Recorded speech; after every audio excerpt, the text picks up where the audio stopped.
I ran up a check, I might do it again. Enemies close, had me thinking they're friends. 10 toes down, I'll be free until the end. Crib outside the city, I don't feel safe in my hands. Took so many years, I'm just waiting for the wins. I'm in debt to no one but the one who took my sins. I do it for real, there's no reason to pretend. If I do it once, I do it again. Add it up, bankroll, euro, peso, add it up. I'm just doing me, everything is on me. Oh, you matter what?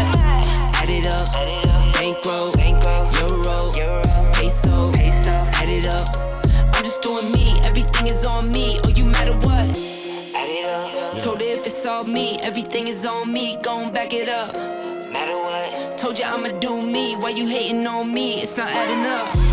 I do roll like a Mack truck. Country heart, I might cop a farm and go act up. Lot of scars, I was cold-hearted, now I'm back up. Keep it real, I do this once a month, I don't rap much. I just take the money and go stack up. Only buying car cards to get tatted up. All that other bull, it don't matter much. You only climb me, I put the ladders up. No fault, I done doubled up on the workload. I think I fell in love with the bankroll. Let's go. Pray up, get money, then we lay low. Add it up. Shout out to all the HBO. Salute to the SGs in this thing. Everything is on me. Oh, you matter what? We still setting it up. I'm just doing me. You're jamming in to the nation, baby. Yeah. Told her if it's all me, everything is on me. Gon' back it up. Come on. Matter what? Told you I'ma do me. Why you hating on me? It's not adding up. Stop hating, baby. Add it up. If it's all me, everything is on me. Gon' back it up. Come on. Matter what? Told you I'ma do me. Why you hating on me? It's not adding up. Let's figure this thing out one way or another, Cowboy Nation. Let's go. Still setting this thing up, baby. Come on. Hey. Yeah. They say, ain't no party like a cowboy party. Yeah. Come on.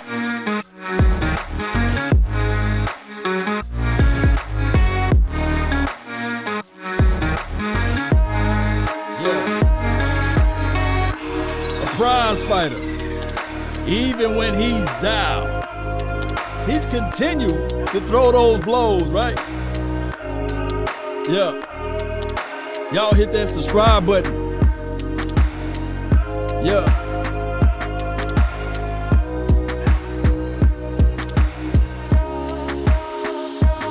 Yeah. Come on.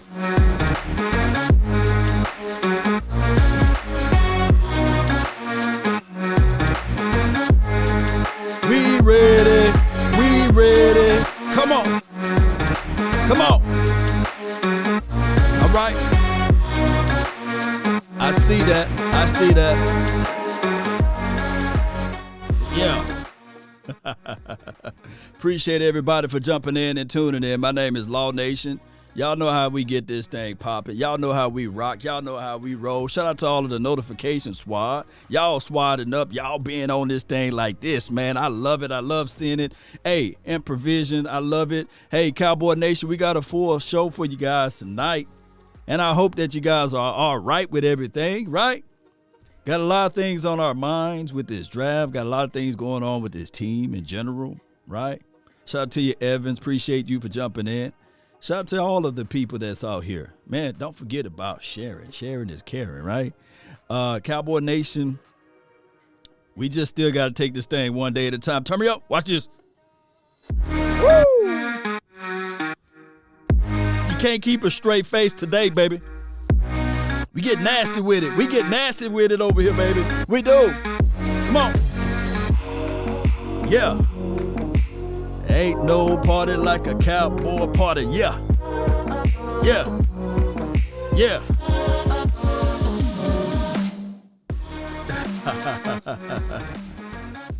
I know this offseason is long, baby. It is. Cowboy Nation, it is. It is. It is. But you got one of the crunkiest guys on this planet. You do. Cowboy Nation. Here's the situation. The off season is the off season. Now, we do kind of we like to dissect a lot of things. We like to go over everything with a fine-tooth comb. And my thing is what they did with the situation of prospecting new talent. I'm like in the middle. I absolutely believe it or not, like Ripley's. I absolutely like the Keanu O'Neal.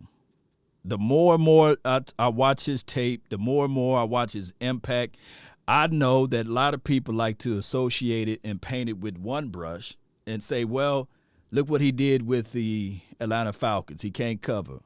He can't do this and he can't do that. But I'm looking at those hits, and in my mind, all I'm thinking about is this right here, Cowboy Nation. Just imagine Donovan Wilson. He hitting. And then you look over to your right, and you got number 42. Congratulations to him. He signed officially today. And number 42 is hitting. That's enough right there, baby.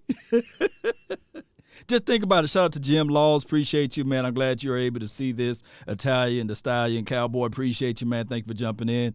James Burden. Appreciate you, JB. Thank you for jumping in. Carlos. Shout out to all of the Facebook gang. Constantine with the K. Appreciate you. Man, can you imagine?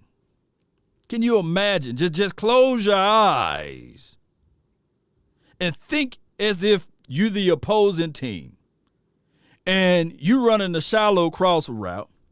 Cross the middle, and you hear that cat. That's all you're going to hear, cat. And then you go back to the huddle.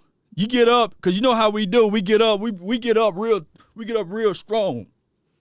We like, man, there ain't about nothing, dog. And then you stumble a little bit and say, man, come on, help me up, man. Get me up, dog. I'm all right. I'm ready for the next play, coach. You line up again.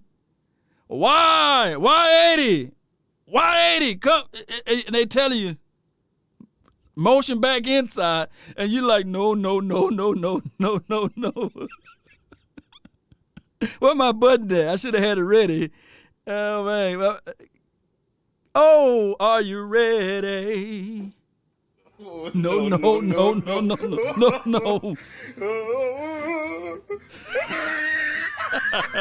Mama, they hitting out there, baby. Hey, there go that man again, 42. Cat. Is that the number he's going to wear, 42? Will he be wearing 42? Keanu O'Neal. And then as soon as you get used to him laying the wood, then you have Donovan. When I look back, I want you guys to go back and just look at the game. A lot of people think that the Minnesota Vikings game, just go back and watch that game. And let me know when you guys seen the turning point. You know how they do the NFL turning point, you know. I guarantee you my bottom dollar is somewhere around here. My bottom dollar is somewhere around here. But when old boy ran up that middle and Donovan said, Oh, you coming in my domain? Okay, because remember, old boy, I think his number was 33. For him to get to that point, people got to realize that he blew by that front four, right? Go back and watch it. That's the first wave. He blew by the linebacking core, right? That's the second wave. But when it was time for that third wave, cat. No. Oh, my gosh. And we was nervous. We was nervous that game because anybody with legs could run on us. Look, I kid you not, the Cleveland Brown game, they had a third string guy looking like the reincarnation. Well, although they still alive, but the reemergence, I can use that word because I don't want to say reincarnation, of a Barry Sanders / Emmett. I was sitting there like, good Lord. Oh, my cat. At the right, Jay Versick. He said, Dalvin Cook. Appreciate you. Hey. They was like, man, hey, before the game, Minnesota Vikings fans like, man, we finna cook y'all up, baby. Man, we finna get 1,000 yards, right? We gonna run all over the Cowboys. But I'm telling people right now, those who understand, when you got somebody that can hit, you know, it may get blown a little bit in coverage. That's why he's going to be on the weak side. You know, the most depths of his coverages will be against the tight ends, right? But, man, oh, man, y'all could be at your house, kick cat. Oh, my goodness. He made Dalvin Cook fumble, too. Yeah. I was watching this show the other day with my daughters. It was Frog and the Princess. It was Princess and the Frog or Frog and the Princess, one of the two, or one or the other. And it was this scene, and I don't know if you guys are big movie people like me or movie buffs like me, but there's a certain scene on that movie that I laughed so much and I cried so much laughing. My daughter was like, baby, it's going to be all right, Daddy. It was so funny because I made her laugh too with it. It was a scene where there was these country guys, there's three of them, like the Three Stooges. And they was on this boat. They had tried to capture the two frogs. And them two frogs put a whooping on them so bad. Hey, and that dude, at the end of that part, at the end of that clip, those three guys was like just all beat up, man, with knots all over their head. And the frog jumped back on the boat. The movie is Princess and the Frog. And he said, boy, I'd never seen so talented frogs. Them frogs are something special. And then the frog said, and we talk too.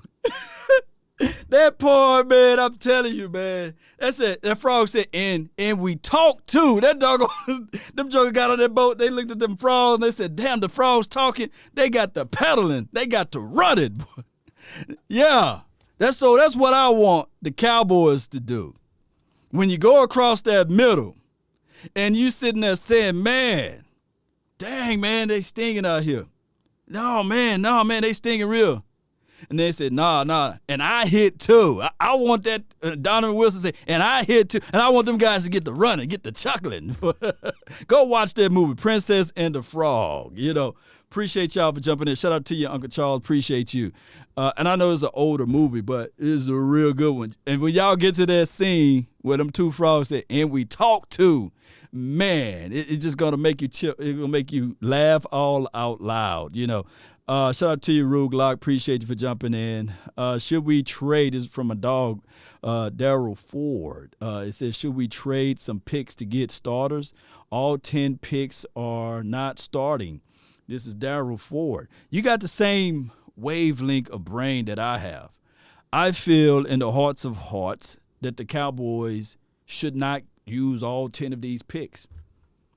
I feel that the Cowboys should package up some things and move up in the draft.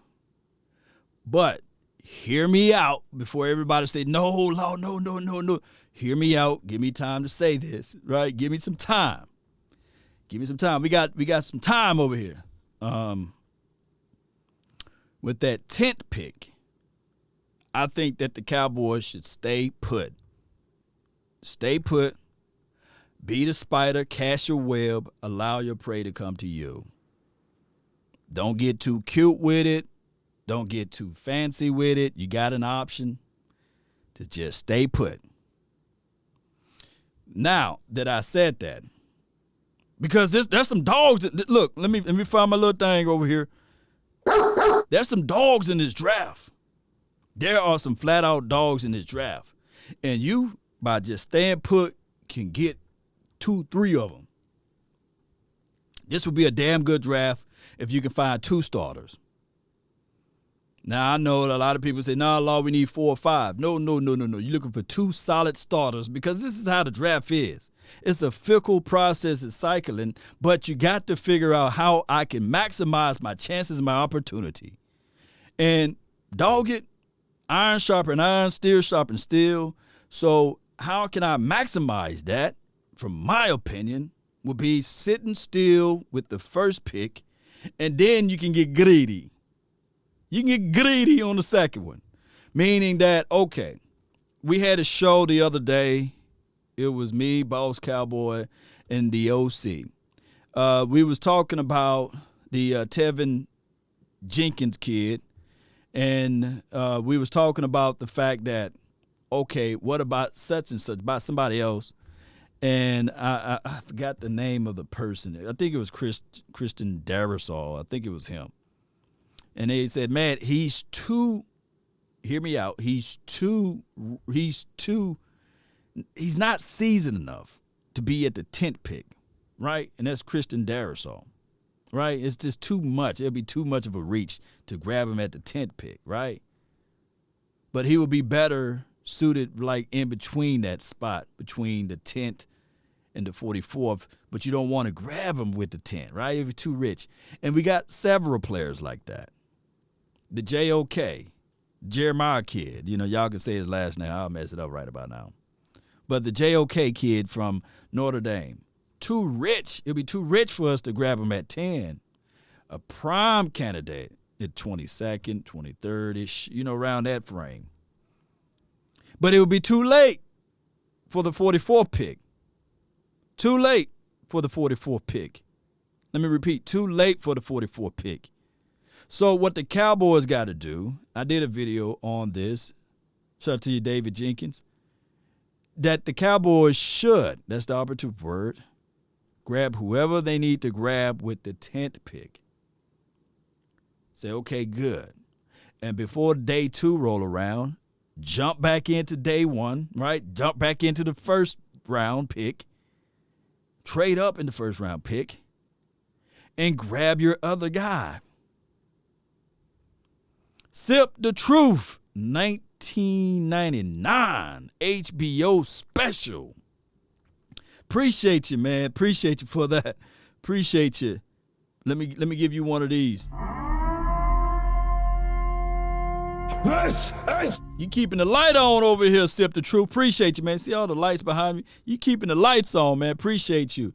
Carlos F. That's just your last name. You didn't put your whole government name out there, but I appreciate you, Carlos. That's accurate, Law. First 4 picks will be a quarterback. So eventually, at the 10th pick, we still have an awesome option right in our hands, right? And we talk too, right? It's so right, Carlos. Like right there, you don't have to reach.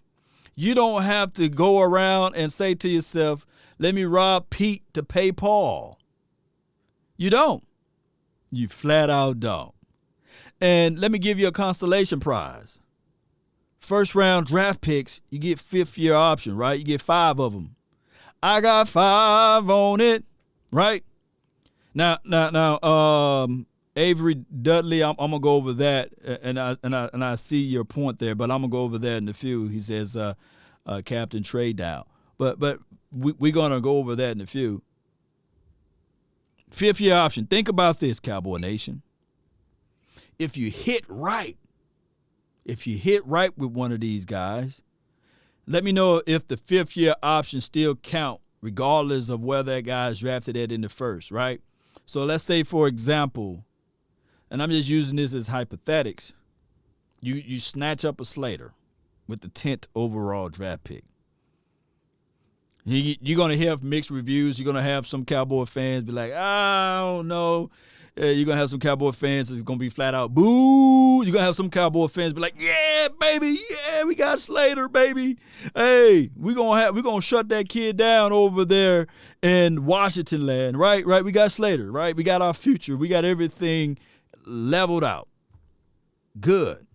Then, if you go into that same first round, and you hear that, hold on, give me one little second. You go and you hear this all of a sudden. Yeah, you hear that noise all of a sudden, and you hear the trade banner that goes across the bottom of the screen, and you still, you drinking your drink. You got your Mai Tais, whatever you may be drinking on, your libations. You might be rolling one. And you sit there again, you be like, oh, wait a minute. Cowboys doing what? They're doing a trade? And then all of a sudden you hear, with the 23rd pick, the Dallas Cowboys select J.C. Horn. I think that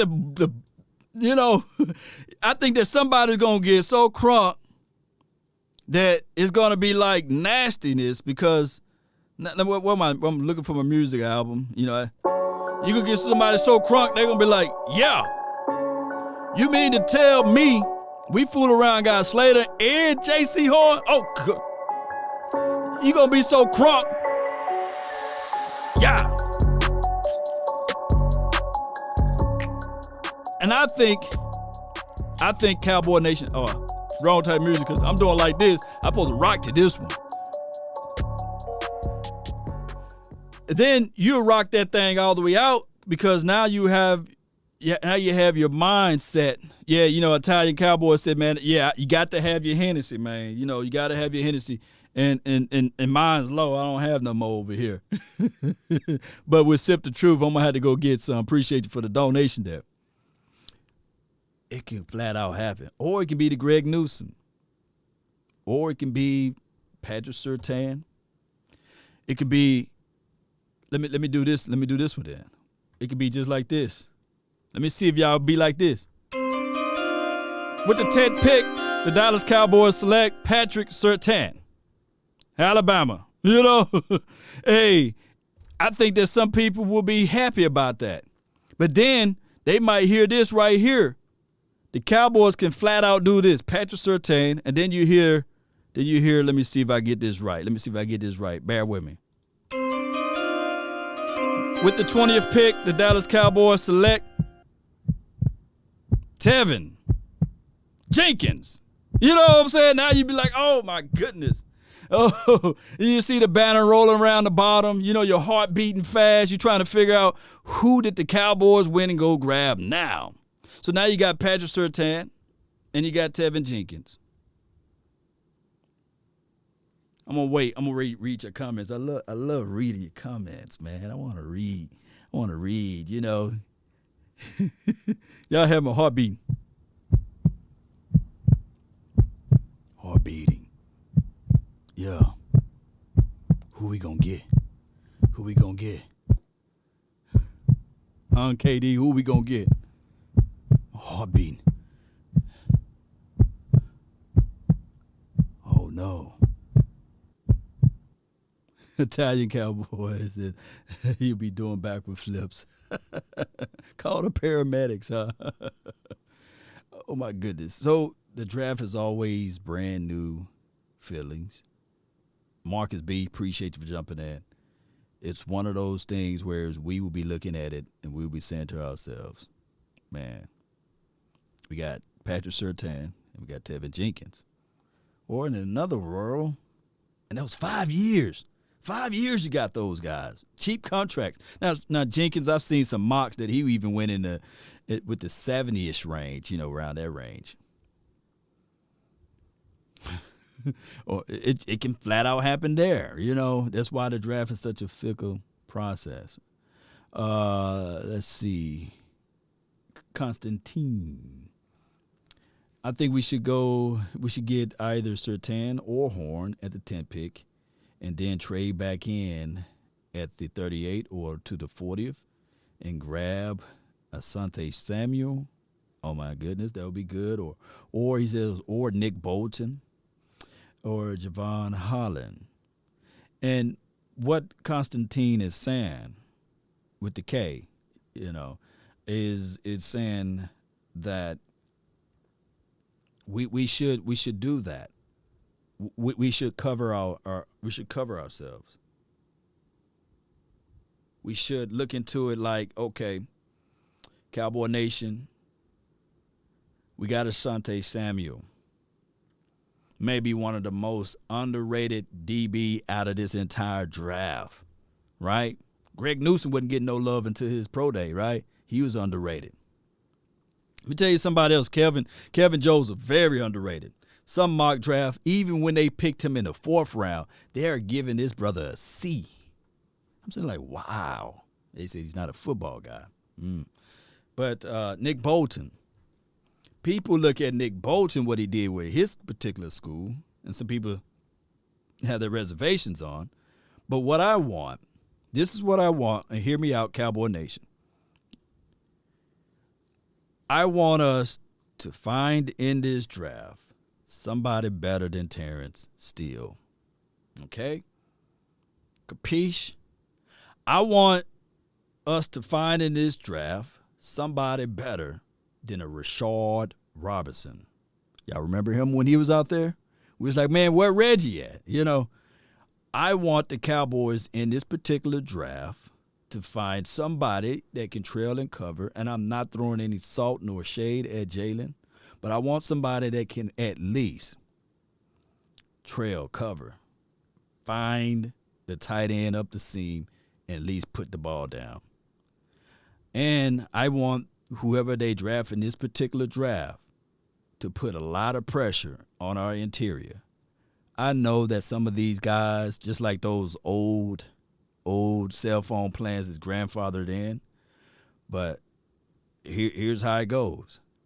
I want a young fish to get into this draft and to raise everybody level of anticipations, tenacity,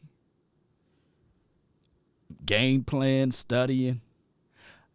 A lot of times, by drafting somebody that some of that old shine get off on you, you start to work a little bit harder. You start to say to yourself, man, how can I put myself and my mind together, because this guy is on my you know what. I should have planned this out a little bit sooner, but let me see if I can do it on the fly. I love doing things on the fly, but let me see if I can. And y'all bear with me. Matter of fact, I know what I can do. I'm going to play this little excerpt while we do that. You know, I'm going to play this little excerpt from, I believe, I want to give them credit.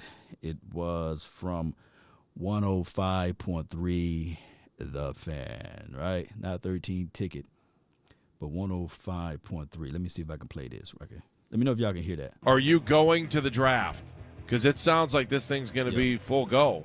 It's outside. Mm-hmm. It's going to be on the lakefront, and they're going to use the Rock and Roll Hall of Fame. And it feels like and sounds like things are going to be sort of normal for the NFL draft. I think that's the right way to put it. Of course, masks will be required, but the NFL's already released its plans, and they are set to have that draft April 29th through May 1st on the lakefront. Main picks will be announced on the NFL draft main stage on Erie, and invited guests will sit at the draft theater. My question is, do you feel okay going? Like, are you going to go? Yeah. I envision that picture of just, you know, I almost envision it the same way you would the parade for the Cavaliers. You know, that same, you know, that's how you want to look at it. You want to look at it and say, man, every football fan in the world is going to be here for the draft, and that you're going to have tons of fans, and they're going to be able to, you know, be out there. And we've seen other cities host this NFL draft before, and you've seen how electric it looks. I mean, this picture to me, any other year, looks 100% electric. Like, it's going to be awesome. Like, look at Cleveland. Be like, at the draft, like everyone will be looking at us. You know, it's not. It's something super special, and you know, they're going to have some kind of restrictions. You're going to have to wear a mask. At least that's what they're saying right now. Yeah. And you're going to have to follow social distancing protocols. No doubt, man, with that. Who all going to be at the draft this time around? Y'all let me know. And I believe one of my guys going to be out there, Big Game James. There could be some more people out there. But let me know if you're going to be at the draft. Let me know. Hit me up. I'm not going to be there. But there will be some festivities that's around Dallas area that I might attend, you know, give or take of the weather, give or take of how many people are going to be there, and the policies and these sorts of things. I want to bring up this particular picture to go over the point that I said that sometimes you can be looking at a situation saying that, man, I'm okay. I got my corn, I got my bag, I made it. But then there's this young fish that can come around the corner, and he can make your heart start beating. And you say, man, I'm going to wear this button out, by the way. I'm going to have to figure out a way to get it back in this gym, get back in shape, because this young fish is on my butt. You know what I'm saying? And this young fish it's been on the team for a second now. Let me pop the picture up. Bam. This young kid, y'all know who that is? Do y'all know who that is? This brother been working out. He's chiseled now. He looks like, hey, I can really go the distance. For anybody who have reasons to have that reservations now on me, guess what? I'm ready. I've been working hard. I've been working hard for results. Everyone have a reason, but results are what matter. Y'all think I like to have the notion that people say that I'm a one type of running back? And this is different from what Jones kid name? I forgot his name. I know this is Tony Pollard, but what was the Jones kid? Was it Felix? Felix had cat-like quickness, right? But when Felix during the offseason, he was pressing, he wanted to be, hey, I'm seeing what Chris Johnson is doing. I'm seeing what all of these boys are doing. Steven Jackson, everybody's saying that I'm this and everybody's saying I'm that. And Felix said, hey, I'm not going to get injured anymore. And Felix went from looking like David Chappelle to looking like Shaq out there with legs, with little legs. And Felix, he was a brown bowling ball type of running back after he done gained that weight, right? You guys remember that? But Tony P right over here, Tony, not Romo, but Tony Pollard, this brother been working hard. I've been working hard. I've been working hard. This brother been working hard, man. Hey, look at him. That look like some 25-pound, but that 25-pound, man, shoot, it'll get you right, though. Let me read some of your comments, man. Really appreciate you guys for jumping in and being in. Avery says Barmore will be there. Yeah, Barmore will be there. Or after the 75th pick, we will trade back into the 80th or 84th. Yeah, and we do have a lot of compensatory. Yeah. Santi, appreciate you so much for jumping in. Thank you for being part of this thing. Let me read some of your comments. Good vibes. Yes, Tony P. Y'all got Julia Jones or Felix Jones. It's from James Burden. Julius Jones always stayed in shape. Him and his brother, they just had some crazy stuff going on. But he always stayed in shape. I was talking about Felix Jones. Felix, you guys remember when Felix gained all of that weight, right? I know I ain't crazy. Felix, he was looking like David Chappelle. Well, David Chappelle swole now, by the way. But I'm talking about the old David Chappelle, right? When he played on half bake, for crying out loud. But, shoot, Tony P, he looked like I just can't wait to see him run. And there is news out there that the Dallas Cowboys, the only organization out of all of the other 31 other teams, right? They're not boycotting. They working out. And we got one of the state-of-the-art type of facilities, baby. $3.5 billion worth. Ain't this right, Jim Laws? Appreciate you, David. Thank you so much for making the donations to help elevate this thing. Let's see. Grown man bod. Yeah. I was going to post it on my IG, but I had to put all the no homo. You know how this stuff.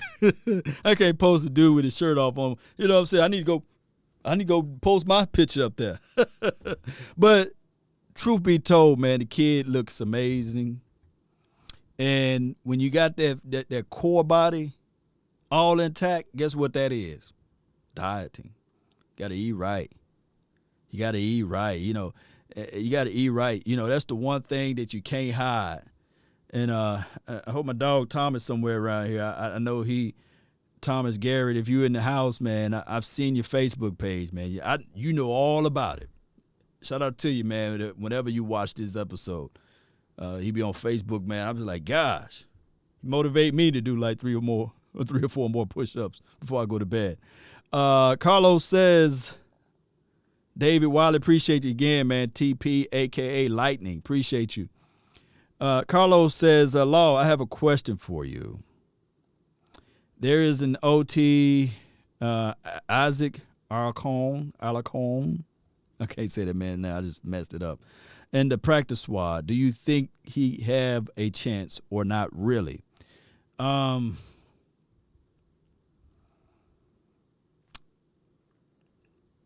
We kept the same offensive line coach. And I remember looking at Alex's tape or what have you. I think that he have some raw abilities. Not good on the bend part of it and keeping his pad levels low, but he do have some good qualities. My thing is, if we got the same offensive line coach, right? We do. I think he did a great job with the calls he was dealt with. And they kept on putting Terrence Steele out there. To be honest with you, I don't think that kid have a strong suit. I don't think he have a strong chance. Everything we need to know about these guys, what happened this offseason, as it relates to this right here, their workout conditionings, staying out of trouble, and keeping their mind together and being ready to roll up the sleeves and put some work out there. Appreciate you, Rue. And some teams just don't draft well. Yeah, you're right on that. First pick, Law, who are you picking? Offense or defense? I'm picking BPA. Y'all can't trap me, baby. I'm picking BPA. Yeah, y'all already know how this thing goes. Let's go. Let's see what we get right here. What's the consolation prize? Let's go. Let's see what we got. We go 4 of them. We'll speed through this thing.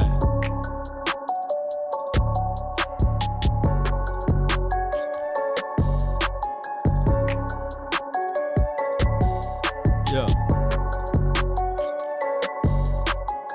Shout out to the Draft Network. Appreciate them. I used to have ad blocker on, but due to their new abilities to say, hey, you can't operate our website without that with the ad blocker on. I feel them. So shout out to them. Y'all be sure to check out ddraftnetwork.com/mock. Let's go. Let's see who we gonna get, baby. Those with the quick eyes. Let me know who we got already, right? Come on.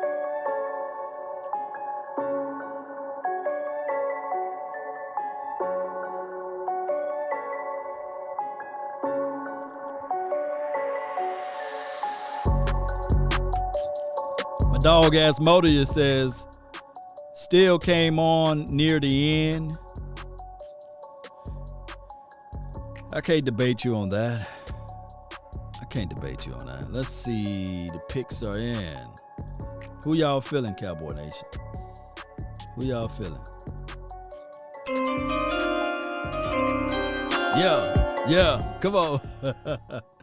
All right, let's see who we got, man. Bam. So, all right.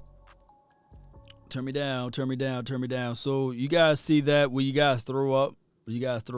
Or are you guys still with me? Are you throwing up or are you still with me? What's your heart beating? It looks like we got Christian Darrisaw. We got Asante, not the singer, Samuel, right? All right, so we got those two guys right there. And let me see some throw up emojis if you're doing that. We got a Janarius Robinson. We got J Tuafile. I'm jumping out of the building, man. I'm like, yeah, I'm excited with J Tuafile. Kenny Yarbrough or Yabro. I think that's how you say that. Yabor. I don't think you guys can see that down far. And we got Jamie Newman, Georgia. And Jamie is a poor man's Dak Prescott. So it could be a situation where this team still draft quarterback. They normally do that with this particular head coach in Green Bay land. So that could be quite possible. Darrisaw, he's a straight-up left tackle, right? if you like left tackles, if you look, the craziest thing. Let me see y'all comments though. Let me check on y'all right quick and make sure y'all got here. Yeah, y'all still here? Steven, you still here? Okay. Quentin Sanders says, "Man, this sucks, man, with the capital letters and all things, right?" Bam, bam, bam. I can't get rid of it. Here we go. Bam, there we go. All right, so let's see. Let's see what y'all saying here. Bear with me, Cowboy Nation. Let's see if I got this right. Yep. And we are. So we got. First pick is brutal. I see where you guys are coming from. You know, some are looking at it like, man, that first pick, though, Law. You know, that first pick is just terrible, man. As Charles Barkley was terrible, you know. It's terrible. Let me see what else y'all got over here. Come on, man. Where y'all at? Where you at? Bear with me. Cool. It don't want to show. I know I can get it show. It don't want to show. Come on. There we go. Properties. Where you at? Where them dollars at? Show up. I'll be dipped in bird. Where are you? And then I gotta go here. Bam. No. There you go. Don't y'all know it's accomplishment right there?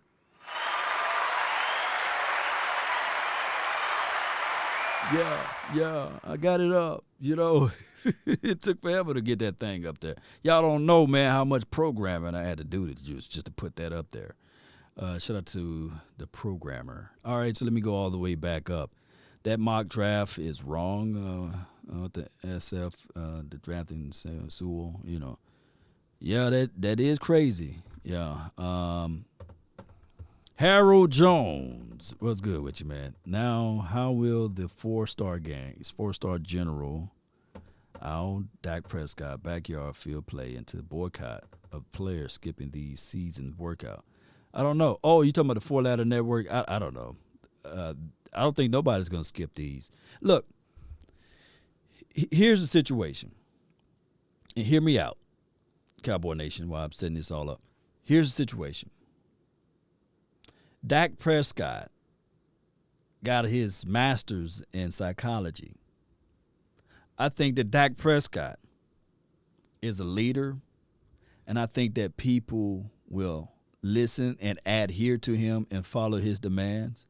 So even if they talk about boycotting or not being able to go to the facilities and these sorts of things, and by him having that half of a field in his backyard, he'll get those boys out there.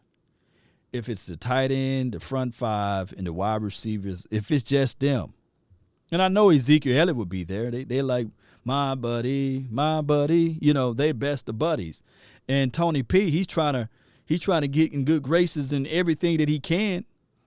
So the day that Ezekiel said, hey, you know, I'm going to do special rehab down the street, and Tony P said, man, dog, I'll be there. What you going to be there, 7 or 8? What time you need me to be there? And then Zeke said, hey, Tony, you there? Yeah, man, I'm on my way. Oh, man, no worry, man. I'm on my way too, man.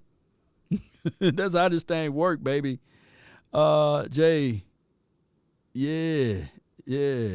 Jay Farm, appreciate you, man. See, Jay, I've seen what your brother doing, man. Let me bring this back up again, Jay. Your brother doing that, man. Your brother's doing that, man. He got the boy in shape, TikTok shape. And I ain't talking about the app. Let's see, Darasol. Let me pull this back up again. Darasol, what do you guys don't like about Darasol?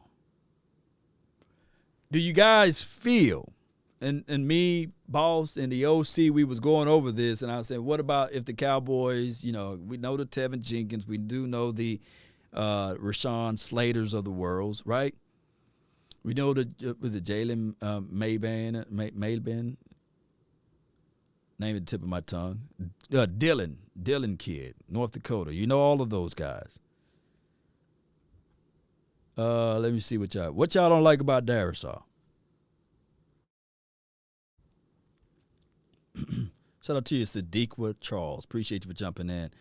I see some of my mods here, man. I really appreciate you guys for holding it down and doing all the community services, man. I think that you guys are the top community service people. And if you need help with writing that off on your taxes, man, let me know. I will say, yeah, man, these guys perform community services for the nation. Tired of taking lineman furthest from Florida Cowboy. I feel you on that. All right, so that link that's in the description box is ways of how you can jump on the show. Spit your mind. Spit it out here and call in and speak your truth. You know, I always like to give people an opportunity to spit their truths. All right, so what do you guys don't like about Ashanti, not the singer, Samuel Jr.? Sertan at 10 and Holland at 44. This is from, is it Lucio? Appreciate you. Let's see. Y'all just don't flat out like this one, huh? I feel you, though. I feel you. Let me see if I can pin the link. I pinned it. Yeah, so it's on the top. If you're on my YouTube page, the Law Nations 2.0. Of course, this will also be broadcasted live on the Law Nations page. But right now, I will not be able to go live on the original page or original channel until June the 2nd. So Liberation for the Nation is not until June the 2nd. There will be my Independence Day. My freedom papers will be on June the 2nd due to nefarious charges. I'm an innocent man, by the way. They got me locked up over there on the Law Nation page. Halfway, I'm on parole, you know. All right. Back is still killing me, keeping up. Shout out to you, Jim Laws. I hope all is well, man. Law, what do you think about what's happening to when Jerry is gone? This is from Pompey Telio. My thing is, I can't count the days and the sands of Jerry. He might outlive us all. He might have that vampire blood. He might have that movie. I saw a movie where the guy just jumped into another body. You know, he cloned somebody else, jumped into their body. Hell, he might have one of those things, man. You know, the reptilian stuff, you know. So he might be around here longer than all of us. KD says, free my brother. Yeah, free me, man. You know? Hey, will we win the East? Oh, yeah, David. David, we going to win this East, man. We going to win this East. We going to win. We going to win. We going to win. Ashanti always, let me see what you're saying here. Rue always making plays at FSU, though. The dude always around the ball. Yeah, call me a sucker, but for some reason, the three that I like, Antonio Winfield Jr., he kind of like broke open that mold of like, okay, hey, my father played in the league, I can do it too. And I know it must be many more guys that father that used to play in the league and they can do it. But these new age guys, like what he was able to do over there at Tampa, right? And now I'm looking at it like this, Cowboy Nation. I'm thinking that even Sertan, Horn, as well as Asante, they're going to be all right. They're going to be all right. I think that they're going to be more prepared to handle this type of world, this NFL world. Law can, this is from James Burden. Appreciate you, man. He says, Law, can we upgrade Connor No Power Williams? Yeah. There's a chart out there, and I believe it's on, let me see if I can do it this way. Give me 1 second. Shout out to you, Pat P. Appreciate you. Let's see. Twitter on the 20. All right. And let's see. Kevin Durant. Let's go to my, it's somewhere right here. How do I go to mentions from here? And I guess I'll go right here. Bam. Did I retweet it? Look at that dude face right there. Let's see. No, it's not right there. I can't find. There we go. We go right here. Hey, it's somewhere. Come on, baby. Come on, find it. See, what you're not looking for it is everywhere, right? Let me see who we treated. Aaron Donald is my NFL man crush. I don't believe that dude. Aaron Donald didn't do this money grab. That Jesse Holly, man. You know, yeah. Shut up. Let me do this right here live. You're tuning in live with me. Yep.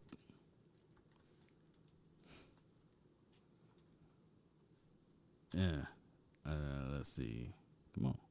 Go. Tweet it. Reply. Oh, bam. Reply. There we go. Then we'll heart it. Yeah. And y'all check on my Instagram. You know, I said, according to the police, the man, and this is all off subject what I was talking about earlier, but, you know, y'all bear with me. Let's go. Bear with me. I'm doing bad radio right now. All right, so Aaron Donald is my, I already read that. Then it says, according to the police, the man told them that he accidentally bumped into another man, Aaron Donald, right, at the bar, who confronted him. Then the alleged victim told the police he was kicked and punched by the man, or that man, Aaron Donald, and another man. Who believes that story, right? Like, let's be real, man. Let's be real, and I'll try to find the subject line. But I can tell you this, though. Real talk. You can intentionally bump into Connor Williams, right? You can say, man, Connor Williams, what's up, man? You think if you intentionally bumped into Connor Williams, that would have happened? You could be like, Connor, hey, Connor Williams. You know how our boy was on that sitcom with David Chappelle when he was acting as Rick James and he had his foot on the couch. He was like, F your couch, man. You can intentionally bump into Connor Williams, right? But I'm not talking about Connor. Shout out to Connor Williams. But come on, you know for sure you didn't accidentally bump into good old Aaron Donald. Now, just to be objective with it, trust and behold. If Aaron Donald played for the Cowboys, this would have been all over the news before it happened. It would have been on the news that Aaron Donald was going to the bar, right? But you guys get what I'm saying. This dude, come on, man. You don't have to lie to kick it. Let me go. I can't find the little clip. If I wasn't looking for it, it would be right in my face. That eye looked worse than was it Margarito eye after. Oh, yeah, at the Pacquiao whooping. Cowboy Mike, appreciate you, man.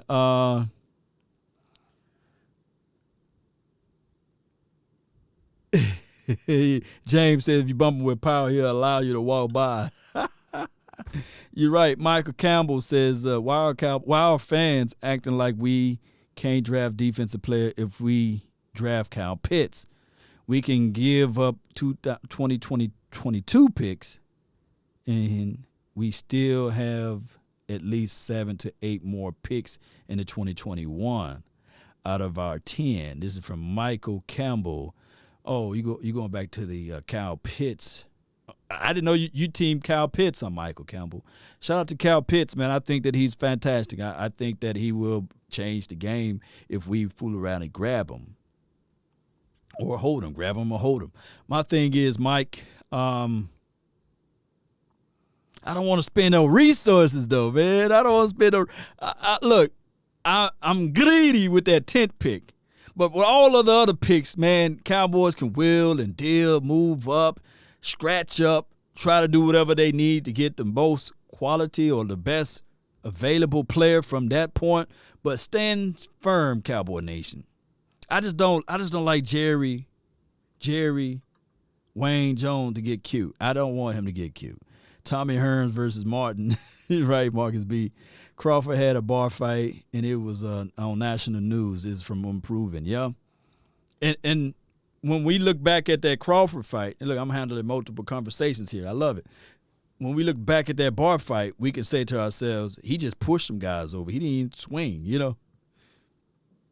He just pushed them guys all around. He didn't even swing. Nobody want to jump in on the call? Let me play this other clip. I'm going to send the link out once again. I know it's different. It's StreamYard. It's not a phone call. And I know it could be difficult. Let me send the link out again before I play this other interview. So, Cowboy Nation, come out and play. Come on. There's a link in the description box right there. Come on. Talk to me. Let's see what we have here. Jim, let's see. I have the meme that looked like the eye. Oh, my goodness, Jim Law. Post the link. Like, anything that y'all got, just at me on Twitter, and I should be able to get it if it's in my mentions, right? That's how I go to my mentions right here. There we go. This is what I was looking for. I didn't know how to get to my mentions. Here we go. Let me tighten it up a little bit. Bear with me. That's why I'm looking for my mentions, man. Omar is one of those guys that send and he tags good stuff all the time. And I love it because it's Cowboys information, and I'm reading all day. I'm at my day job and working my tail off, and I get the notifications from my Twitter, get the notifications on my gram. I got 105 in my background, turn it on, leave it on type of guy. Then I even jump over 1310 the ticket. I got to consume all of the Cowboy stuff that I can, right? But he sent me this, and he said that Pro Football Focus, right? Right. They got corner pass blocking efficiency has improved every year. 2018, 94.8, 506 pass blocking snaps. 2019, 95.7, so that's an increase. 2020, 96.1. That progression's pass blocking has improved.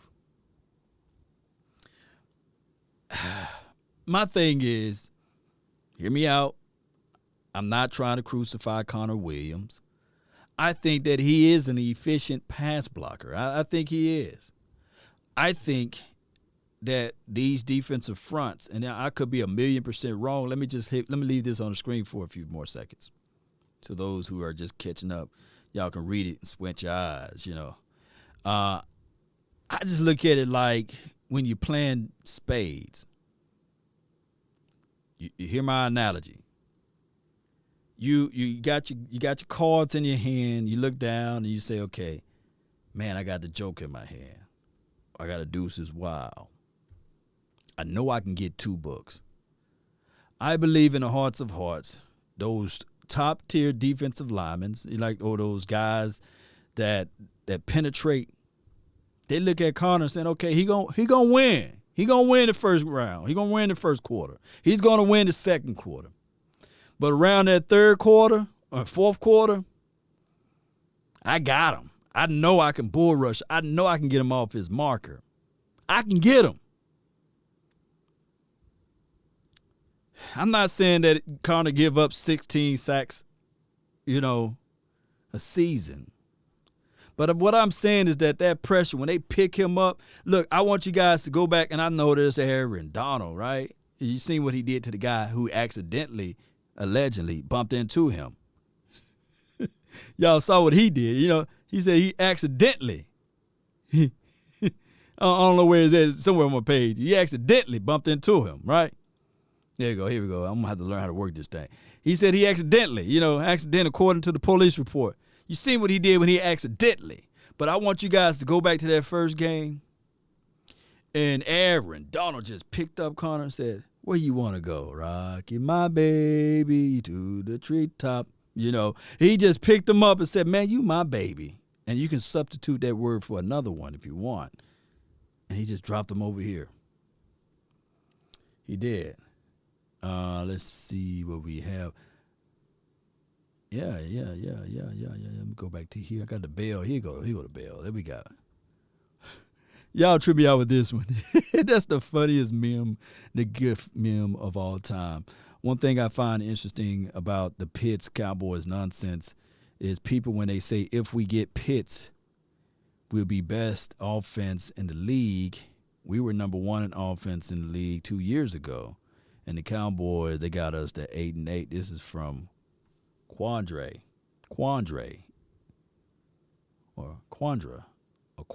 Let me see. Who this is?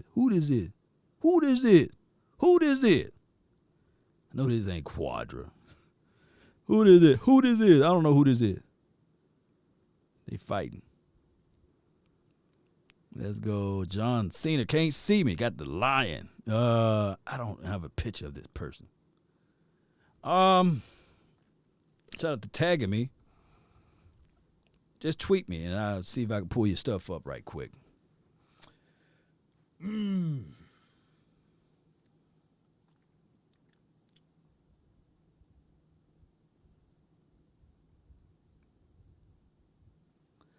thinking about the 8-8 situation. The Cowboys are always with that. Oh, they 8-8 to 8-8, and you would think that the Cowboys went 8-8 multiple times, but they went 8-8 one year. One year they went 8-8, and you would think they went 8-8 multiple times. And it doesn't matter what the defense did; it's just all for the quarterback.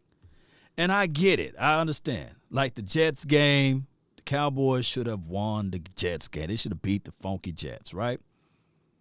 There was a touchdown that was called back. Right? There was a pass interference that somehow by Cedric Wilson occurred, but any other team, it would never called it. I guarantee you, if they let that slide or they let that roll, then there wouldn't have been, a situation that we talking about, hey, 8-8, 8-8. Cowboys would have won that game. There was literally in the end zone, the money zone, red zone, green zone, Jason Witten, you would think that Jason Witten, supposed to be a Hall of Famer, right? That you know good and well Jamal Adams on Jason Witten. He literally making love to him in the end zone, saying, hey, what do you got on? Oh, you got on Brute, man. Who wears Brute? He knew what type of shaving cream Jason Witten had on. Just Jamal Adams for that 2-point conversion. But nobody talk about that. The Saints game. I believe that there's a record that happened that day. Until that game, and you guys can look it up, and I know I sound like an apologist, but look at how the Cowboys lost to the Saints. One, a touchdown or a change of possession on Ezekiel Elliott, elbow down, and that's supposed to be Dak Prescott's fault, by the way. Elbow inside the ground. The ball come out, and everybody got the Ray Charles / Stephen Wonder vision. And say, nah, man, he fumbled that ball. Okay, we give him that. But never in the history of the NFL, until that point, I believe, y'all can double and do the fact check, never in the history of the NFL, 2 offensive pass interference on the offense from the same player in that particular game. Never. Let's look it up. Google it. Amari Cooper's supposed to, I guess at the top of the route beyond 5 yards, allow the DB to drape all over him and not get separation. Anybody who played the game, whether it's on middle school, high school, coach would say get physical at the top of the route, make sure that you get the guy off of you and fight toward the ball. You got to get a little bit. Look, matter of fact, coaches will scold you if you don't get back physical with the DB at the top. At the top of the route, Amari Cooper did exactly what he's supposed to do. Twitch, flip, get him off of you, catch the ball. First down. You look back, yellow cloth.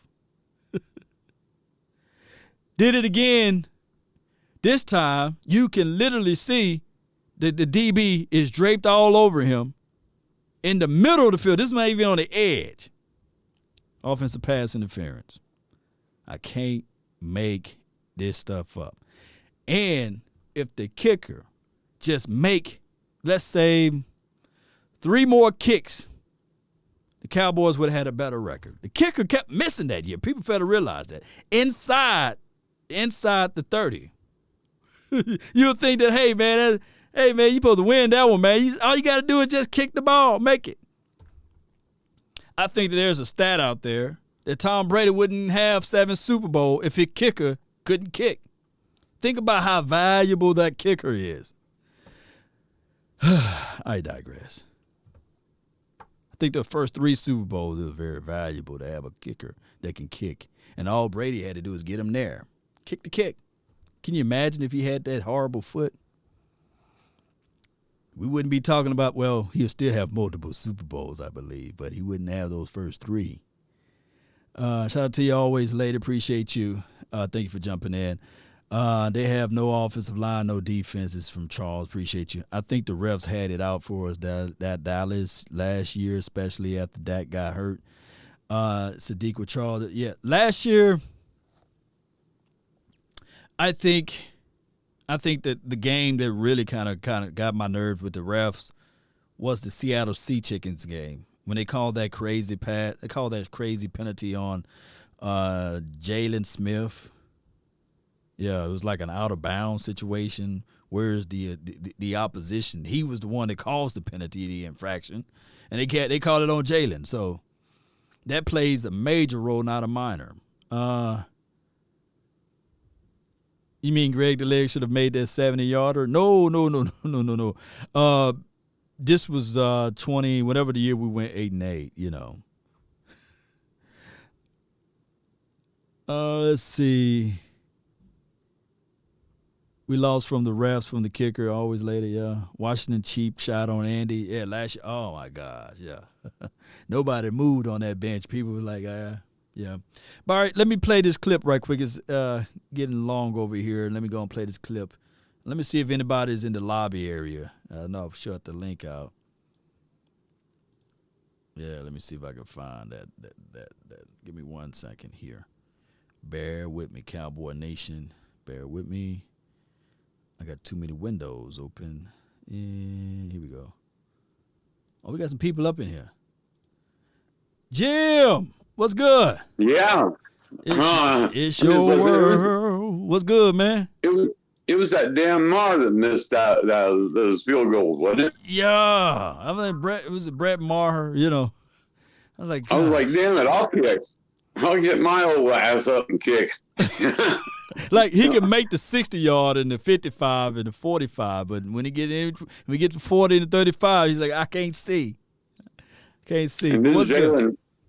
Didn't Jalen Ramsey do the chicken flop on Gallup?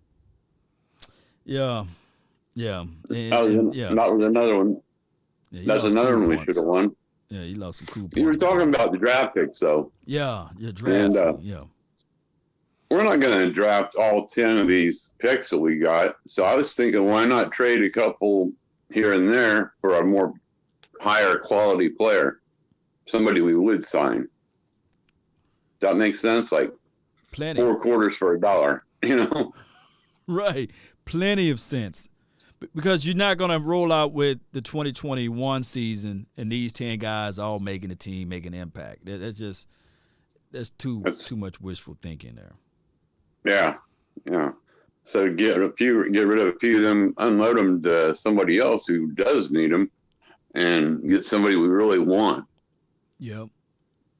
You gotta really will and deal that, and there will be another wave after the draft. There will be some teams that will release some players, like some veteran guys, and then that's when we still have to really figure out that too. Amen. Yeah. But the defensive side, I mean, you said we ranked first in offense. Look where we finished, you know? Right. I believe that was like 18. I don't think we ranked very first place, but we was up there. Efficiency level is where I believe that the Cowboys have the worst issues at, red zone efficiency. And I can see what Michael Campbell was saying. Like, look, man, package up everything, sell the house, sell the farm. Let's go ahead and get this guy that can help us out on the red zone opportunity, which would be Kyle Pitts. And I agree with the fact that he's a red zone threat, but I just think that we should be cautious with that first pick and Yeah. and then we can be willers and dealers in the second and third and all of those compensatory picks. That's how I look at it. Well, it takes me back to a lot of plays like when old Witten was in there and Amari's on the sideline. I'm like, he's going to get 6 yards when we need 11. Damn it. Oh, yeah, what are you doing? yeah, that play. Oh, my gosh. Yeah. I was screaming at the TV. I lost my voice on that. I was like, are you kidding me? Yeah. I do that a lot, though. We got the greatest recall on all of those bonehead plays, man. We do. We got the greatest recall. We can remember, like, come on, Cowboys. Y'all got to do better. And they should. I mean, it's just, but then again, you got a lot of refs that some bad calls. There's just no other way to put it. I mean, they got it out for us. I mean, I've never seen. We went 10 quarters without having a holding penalty called against the offensive other team. You know, Facts. Things like that. I've never heard of that ever happening before.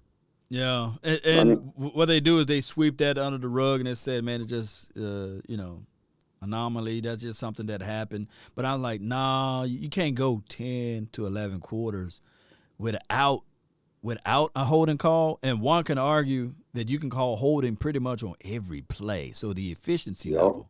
If there was like a gang of teams, or like 5 or 6 teams that had similar situations, then I'd say, okay. But when you the only team, like, come on. But I don't want to get to that point where I'm always whining about that. But at some point, I just wish that somebody can speak out of it outside of like the players, right? Because I think Mr. Tank Laws talked about it, you know. You noticed it all happened after Jerry challenged Goodell on, his power. Yeah. And that was a big – I think that's where it all began right there. No doubt. Jim Law, man, appreciate you, man. What else you got for the show before I let Uncle Charles? I see him waiting in the lobby area. Oh, go ahead, Uncle Charles. I love Uncle Charles. He's my Uncle Charles. So, yeah, I got my bit out. Appreciate you, Jim. Thank you. Thank you. Bye-bye. That's a good last name there, Laws. I love it. Uncle Charles, man, what's good with you, man? Unmute yourself. Let me see. There you go. What's going on with you, man? How you feeling? I can't hear you, Unc.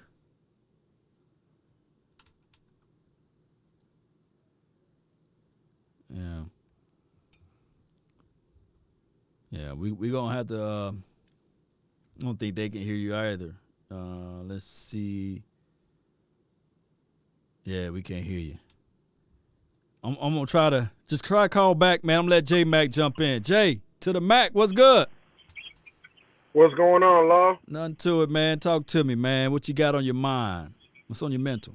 Nah, I got a couple things. I've been trying to catch you whenever you live. Some things you've been hitting on that I went and looked up myself. Mm-hmm. One of them things is the Kyle Pitts thing. I remember a couple of streams ago you put up a chart comparing the tangibles to 5 other tight ends. Facts, yep. And I looked up the numbers, man. That dude Hawkinson, man, he was top 5 last year in the league. He had over 700 yards, and I think it was 7 touchdowns. The only ones in front of him were Kelsey, Waller, and Andrews. Yeah, and that's what Boss Cowboy. I know you know. Do you know Boss Cowboy? Nah. That was his chart. He's a big guy on Facebook right now. He's growing his YouTube channel. His name is Boss Cowboy, and he put up his data chart with that, and he had potential busts with T.J. Hawkinson, and I'm looking at T.J. like, come on, it's too soon to talk about that because I believe that he's heading and trending toward the right way. But go ahead. Yeah, now look, Noah Fant. I mean, we got to give Noah Fant a pass from last year. I mean, remember they had that one game where they had to sign some practice squad player in his first NFL game was the starting quarterback. I mean, come on, Law. He was playing with garbage back there. Right. He was playing with nobody as quarter. He was playing with the equivalency of them calling me all of a sudden, say, "Hey, Law, can you throw the ball around for a couple of quarters?" You know. He couldn't throw to whoever the guy that was Probably would there. have been around putting Bonner back there. Mm-hmm. Nah, yeah, Law was Yeah. I'm sorry, go ahead. No, and I was gonna say it's one of those things too, with and I'm not trying to throw Daniel Jones under the bus, but with that particular tight end, I know that he's not living up to his expectations over there, Ingram. But I can only imagine if he had a prolific. That's the only guy I'll tell you he sucks. Oh my God, you don't like him? What? He can't catch, right? And he can't run those. Nah, he can't block either. He can't. He's not a block. Nothing. He's not a catcher, and he round his routes. But it'd be He's just a big crazy. body. It would be crazy, Jay Mac, for anybody to say when they look at film, they see Pitts as Ingram, right? I don't think that the people who really look at film can say that they can make those comparables of the same, right? Because they different. What they're saying. Yeah, but you can look at the measurables and say, okay, yeah, they look the same from a measurables aspect, but they don't play the That's same. about it. But go ahead. And another thing I wanted to touch up on was we were talking about you were talking about these you want to take a corner and stuff. Man, Right. I was reading. I don't know if you ever got a chance to see that clip about Chris Sims where he was ranking corners, and he touched up a little bit on the Cowboys. He was talking about he can see the Cowboys taking like they were saying Kyle Pitts or offensive lineman because in Dan Quinn's scheme they're in his own defense, so you don't really need a good man corner if you're going to be running zone a lot. They said a lot of Dan Quinn's defense is really relying on the safety play and the linebacker play. Yeah, I did an episode on that. I think Brian Broadus said that the team would be also open to making some adjustments and switching out of some of those zone principles. And I said on the show, I said, well, I disagree basically because I want Dan Quinn to run his particular system. That's what we brought him in for, not to be this guy to try to change it. But I will say that with the mindset of if we're going to run a lot of zone principles, if we're going to play off man or loose man type of situations, you don't need to be so heavy on the draft as it relates to that defensive back. You can go get somebody in the second or the third round instead of spending that valuable pick with the first. I agree. But regardless of scheme, I don't want us to draft to fit scheme. I want us to draft best player available. And you want to know why I say that, Jay? Why is that? Because Taco, he fit the scheme, right, for the Cowboys when they was trying to draft an edge guy because they're looking at somebody that could put his hands in the dirt, long, lengthy, get around to the edge, although he wasn't very bendy. They didn't want somebody who would stand up and rush the tackle, rush the quarterback, which was TJ. So they drafted scheme, best player available for the scheme. No, I don't like that. I want you to just draft the best player available on the board. So give me the best player, F the scheme, basically. Yeah, I agree. Mm-hmm. I agree. That's going to live to hunt them for a while, Right. passing up on T.J. Watt. Right. Now, another what are your thing- thoughts on Parsons? I see a lot of people as of lately been yelling Parsons. What's your thoughts on him with the 10th pick? Man, he's still young, man. He's not going to be a plug. I mean, he's going to plug and play, but he's going to be used to a lot of growing pains. I feel like there's better linebackers that are more polished, more seasoned, like that linebacker Davis out of Kentucky that you can plug in and he's going to be effective right away. Yeah, Jamin Davis. Now, I want people to look up that tape, Kentucky versus Florida. He did a decent job against Kyle Pitts when he was asked to cover him inside and trail him up on the edge there. I want people to look that up. He's quick. He can cover. He got good hips as far as the linebacker, and he's a violent tackler. So he may be an underrated linebacker out of this draft. Yeah, you also got that cat out of Georgia, Monty Rice. He's pretty decent too. Oh yeah. And Flies Dylan Moses. around. I mean, me and you have talked about Dylan Moses before. Yeah, Moses. Look, my thing is, it's crazy to me that this particular draft, far as the defensive backs, like in the secondary, like it's kind of thick. It's very thick in the second and third round where you can find quality guys. Somebody can make the strong point with linebackers. It's like it's not heavy in the first round, but right in that second and third round, there's a lot of guys where we drafting that, where we can go pick up that we probably won't get mad at it. Even if we go pick a Xavier Collins, if he falls in that round where we can move up a little bit to pick him up, he's a freak, athletically, and you can look at it and like, okay, it's a toy. We can play around with it. We will see how Dan Quinn and all of those boys can elevate him. So this draft I can't wait for it to happen, basically. Yeah, me neither. I'm excited, man. But be honest, Lord, I think Cowboys, if they don't go offensive line in the first round, I definitely see them addressing the offensive line in the second round, because that's really where you're gonna get you a good quality starter. After the second round talent, there's a big difference, in the quality of offensive linemen. Yeah, it do drops a little bit. Now, I don't know the direction. Like what can help us out tremendously would be the first few teams this year. They so quarterback starving that all of those quarterbacks. Somebody, I think the same guy that you mentioned, Chris Sims, he mentioned that I believe that there could be 6 quarterbacks drafted in the first round, which that bumps back everything, and that helps us out tremendously, right? But the Jalen Mayfields, Samuel, the kid from Texas, he's out there. Dylan Rundez, I think that's how you say that man's name, from North Dakota. We got some tackles that we can get that will be in that later round, and we can get the BPA, whatever you want to call it, the BPA, best player available, or the best athlete in the first round. So there's options out there for us. There's a lot of options out there. Yeah, but if you want to get like a Walker Little or a Leatherwood, lineman with a first-round grade that dropped, like you're saying, with all these quarterbacks, we're probably going to have to go in the second round.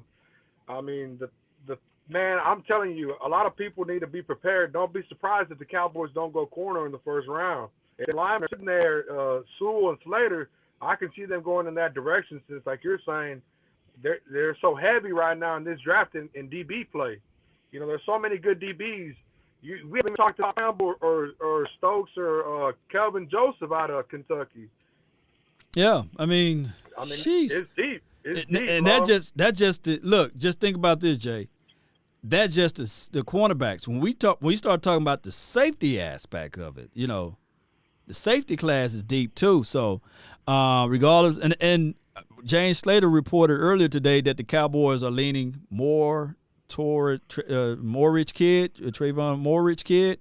Yeah. So yeah, I get a lot of people saying that he's hyped, but man, to me, when you look at his tape, the Javon Holland tape, even the Jamar Johnson kid, all of those guys, I'm looking at them. Can they be better than what we had out there in a Xavier Woods? Or can they be better than a Darian Thompson? I think that if the Cowboys take their time, even if we get Caden Stearns, who I believe if they can just slowly bring Caden Stearns in and not rush the kid out there. That's the kid from Texas, by the way. He's super raw, but he's still developing. But I like what he can do out there on the field. If they slowly bring him in, the Cowboys will be okay even with him because of the mentality. I'm going to tell you like this, yeah. A lot of people are going to disagree with me on this one, but I would not waste my second-round pick on Richie Grant. I don't care if he's sitting there. He's not – I don't give him a second-round grade. There's too many safeties that are better than him that I would take ahead of him that you can get in the third round. Who you got? Jamar? I'll take Jameer Johnson. I'll take Holland. I'll take the other safety from TCU. I'll take Washington. Cisco. Washington. Yeah, I'll take Cisco. I have them ahead of Richie Grant. Well, my thing is, look, I'm gonna be doing backward flips. Look, as long as he can play with the mentality better than what Xavier Woods showed us. And I'm not trying to use him as a beating rug because I believe there's nobody in this chat right now that was moving furniture around saying, oh, man, we didn't get nobody out of Xavier Woods when we drafted him.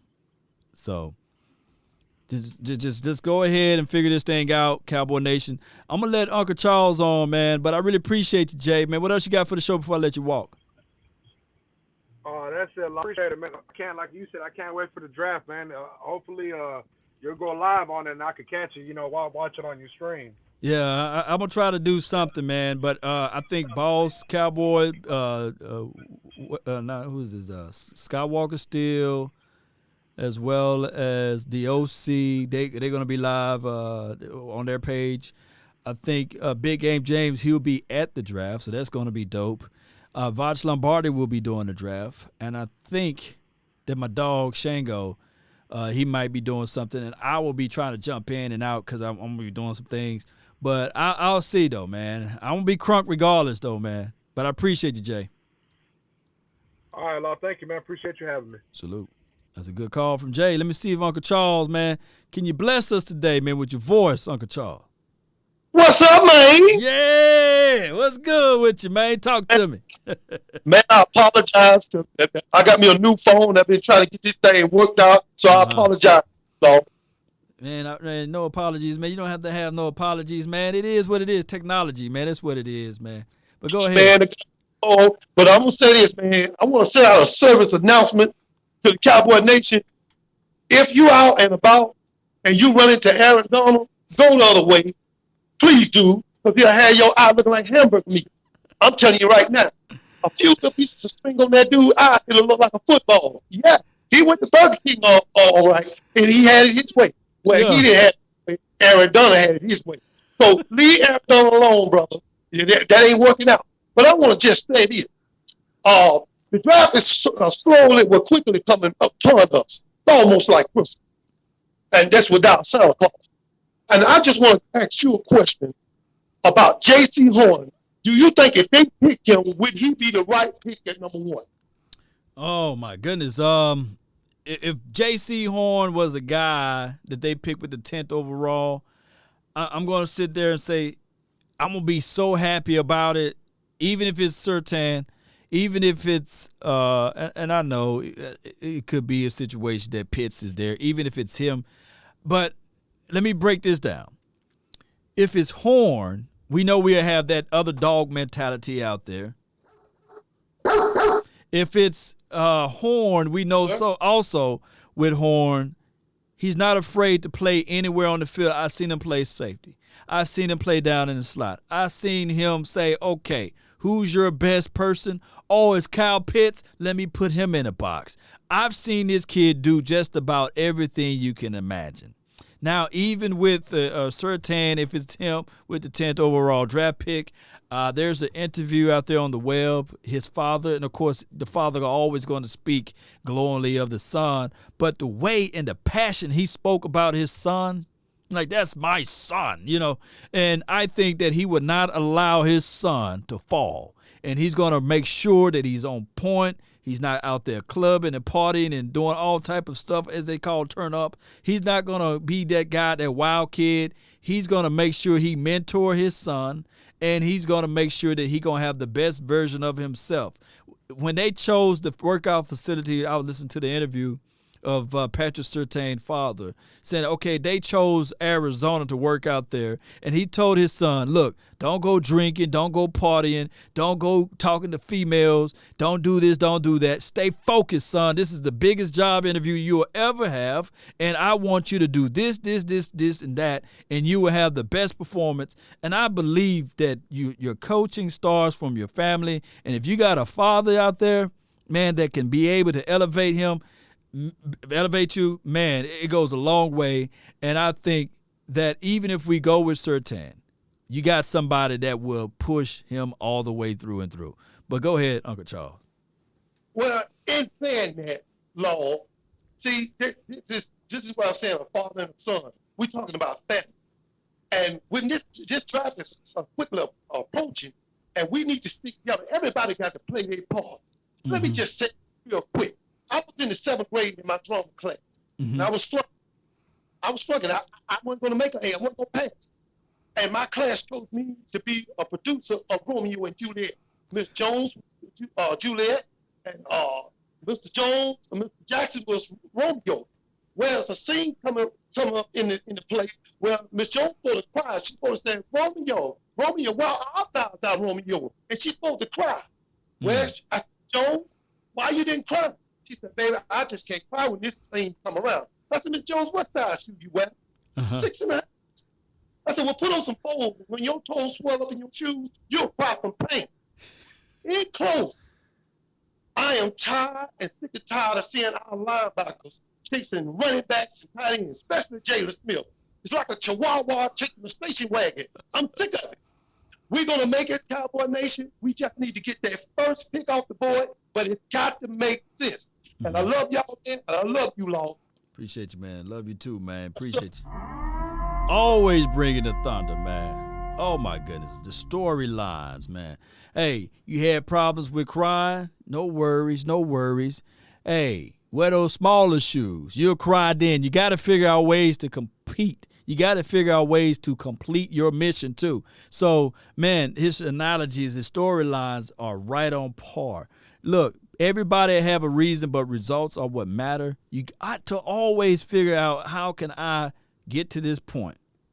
Regardless. Nobody's going to feel sorry for you. Nobody's going to sit back and wait for you. You got to figure it out one way or another. And if you want it, you will do it. And you will listen and adhere to those who got that wisdom and understanding and who've been down that road before. Have you ever been in a situation like this, Cowboy Nation, when somebody say, hey, man, don't go that way. The road is closed. And you're sitting there like, man, I go that way all the time. I know that road. And you go down that road anyway, and then the road is closed. Now you got to end up driving all the way back around, asking somebody for alternate directions on how to get back around to that side of the world or that side of the bridge or that side of the city. It happens. Adhere to your elders, man, and listen to what they got to say. Shout out to Ruglock, appreciate you. Cowboys, Mike, appreciate you. And shout out to all of the people that called in today, man. I'm just giving one of these, man. Let me see. I got Heartland. Appreciate you, man. You live. What's good? Heartland Cowboy fan. What's good, man? You live. I didn't mean to do it. Oh, yeah. Appreciate you, though. All right, so Brown, appreciate you, man. He says, when are you going to make the switch to the Raiders? Shout out to the Raiders, man. They over there in Vegas, right? I can't wait to go down there. Oh, Vegas, man. Oh, nice out there. Never. That's when I'm going to make that switch to the Raiders. Never, ever, ever, ever, ever, ever, ever, ever, ever, ever making that switch.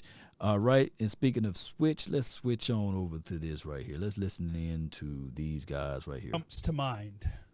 So you're totally out on it. Yeah, though, I just kind of say they're all different. Everybody's different. Everybody's different. Except for the guys that it makes sense. When you see a guy and you're like, oh, okay, that kind of looks like, and that happens sometimes. Yeah. I have the one comparison I think I've told you. All right, let me rewind. This is 105.3 The Fan. One of the hardest Brothers. questions I get, Jeff, I don't know about you, is when somebody And always Jeff asks Kavanaugh. you, please compare this player to somebody else. Yeah, I just tell people no unless something jumps to mind. Okay. So you're totally out on it. Yeah, though, I just right? kind of say they're all different. Everybody's different. Everybody's different. Except for the guys that it makes sense. When you see a guy and you're like, oh, okay, that kind of looks like, and that happens sometimes. Yeah. I have the one comparison I think I've told you. Maybe I was on the draft show with you I was talking about Devonta Smith from Alabama. Yeah. Okay. I think he's Marvin Harrison. He said Devontae Smith is Marvin Harrison. Do you guys agree or disagree? And I know player comps, a lot of people like it. Some people don't. My thing is you can use player comp to really say, okay, this guy plays like. He puts you in the mind of. Sometimes people fall and they hear this person plays like Marvin Harrison and they expect the same results. So I want Cowboy fans to know that when you guys hear comps, don't look at it like this person will be that person. No, you got to understand too, Marvin Harrison had Peyton Manning. Peyton Manning had Marvin Harrison, right? So different environments, different locations, different times. So there's a lot of stuff that goes into the mind of when we say player comp, right? So I want people to understand that, right? So let's go. Yeah, when you look Makes at his sense. size, Marvin Harrison, when he came out of Syracuse in 1996, he was a 18th overall pick. He was 6 foot, 179 pounds. Ooh, that's an American hero. Yeah. So and last year my Tristan Wirfs, that was Walter Jones. I'm glad he played a little bit like Walter Jones. But Matt Bowen from ESPN came up with his comparisons. Okay. Would you like to hear a couple of these? I'd like to hear a couple. Me too. Shout out to Jeff How about Kavanaugh. this one? Check out his YouTube page. His comparisons for. Let's look at this one. I was trying to find some. Oh, Brian, it's the first one, Brian. No, they're in different orders. I just wanted to, I don't have a lot of time. I wouldn't appreciate you interrupting like that. You're I right. don't have a lot of Go ahead time. and tell him to shut up. I'm You're not right. going to do that. But Patrick Surtain, I'd like to take some time to apologize that's okay. for interrupting. Patrick Surtain. That boy's off the chain. His comparison is Marlon Humphrey from the Baltimore Ravens. Okay, I can see that. I can really see that. Patrick Surtain, Marlon. What they gonna say? Patrick Surtain, Marlon, and I can see Lattimore for J.C. Horn, right? Let's go. Let's listen. Roll Tide. I see you. Big dude, physical. Yeah, 6'2", 208 pounds. This is what Surtain is, and he's talking about with the frame and the press man traits to challenge wide receivers both inside and outside the numbers. Right. He's got that shorter quickness, recovery speed to finish at the ball. He's physical, competitive. He can set the edge. He was talking about, that was his comparison, Marlon Humphrey. Good player for That the one- Ravens, right? Yeah, and he's good. Yeah, that one makes sense. He's solid. How about Yep. this one? This one is Micah Parsons. Okay. Golly, I mean, who's that athletic? Who do you even use? He's Darius Leonard from Indian. Do y'all see Micah Parsons as Darius Leonard?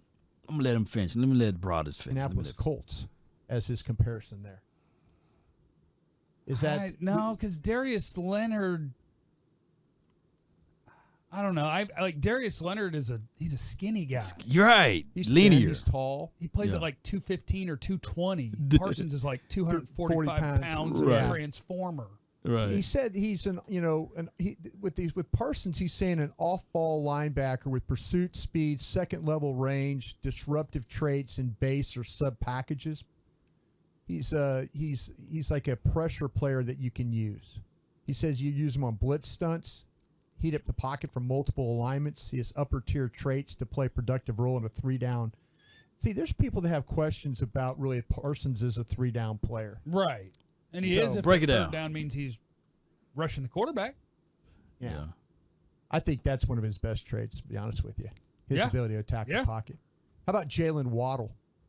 Before you go to Jalen Waddle, man, this Micah Parson groove it's always mind bundling, right? It's like you gotta look at it like, okay, Parson, and then we gotta look at it like, okay, what do we got? Is Sean Lee gonna play for the 2021 season? Y'all let me know. Y'all put it down. Y'all put it down. Please put it down. And when we think about that part of it, will he play? And 6'2", 245. Okay.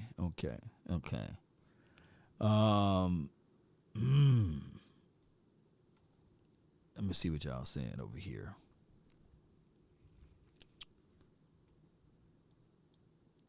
Let me see what y'all saying. Bama fan, Waddle. I'm seeing Notre Dame fan over here, JOK. That's Michael Campbell. Okay. Shout out to you, Pickle Rick. Appreciate you. Appreciate you for jumping in. I don't know, man. He should be our linebackers coach. This is Cowboy Mike. Let's listen to what else they have to say. But my thing is, I know Parson could play around that edge. But he may be better suited as a potential Mike. Y'all fight me with that. Yeah, let me see y'all fight me with that. Y'all post that down below. If the Cowboys play that little jingle, let me see if I can play that jingle.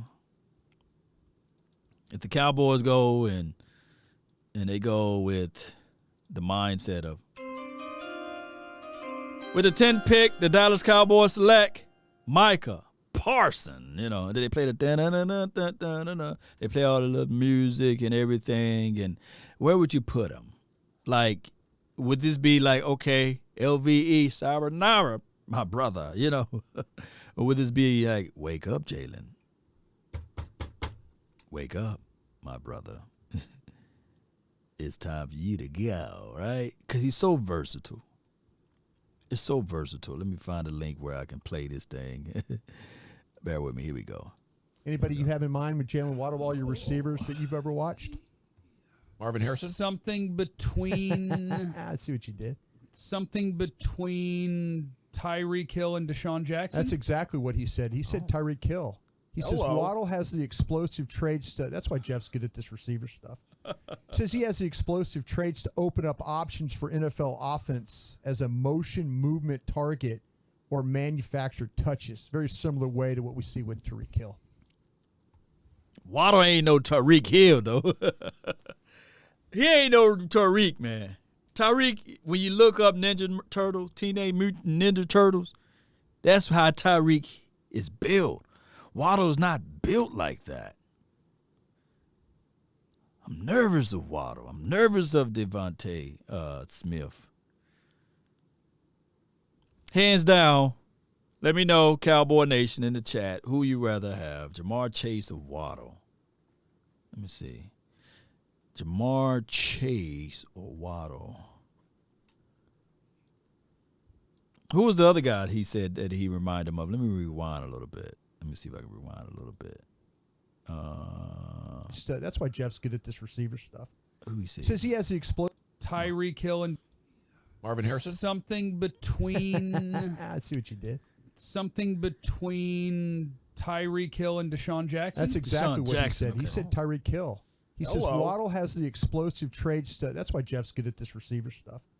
He says he has the explosive traits to open up options for NFL offense as a motion movement target or manufactured touches. Very similar way to what we see with Tyreek Hill at Kansas City. Yeah, he's a monster. Jalen Waddle's a monster. Don't be afraid to pick another receiver, Cowboys. I wouldn't be mad at you. Yeah, we talked about this. You waited till the very end. Well, I'm just telling you, if you wanted to take another receiver, that'd be the one.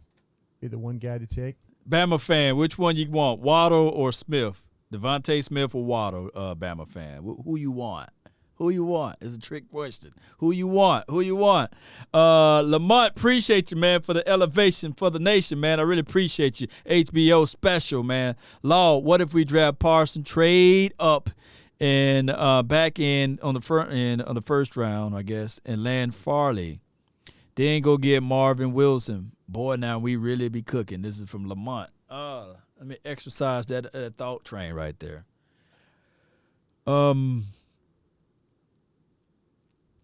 Chris Collinsworth.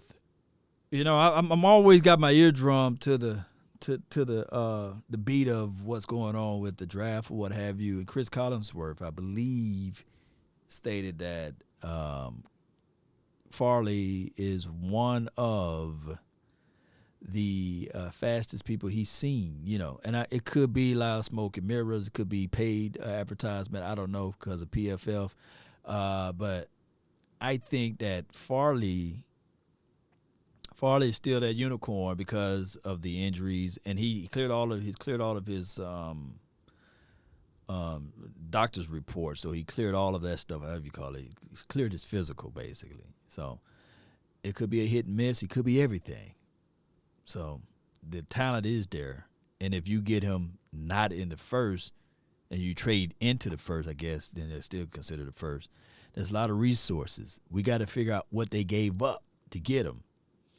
But Marvin Wilson, He's not that big boy, right? So he's going to fight for the competition for that 3 tech. Him, Tristan Hill, Gallimore, they will be fighting for that spot there, that selection there.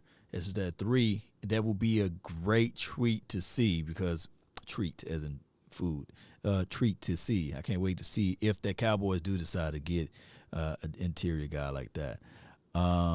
Chase all over. Let me see what Bama fans said.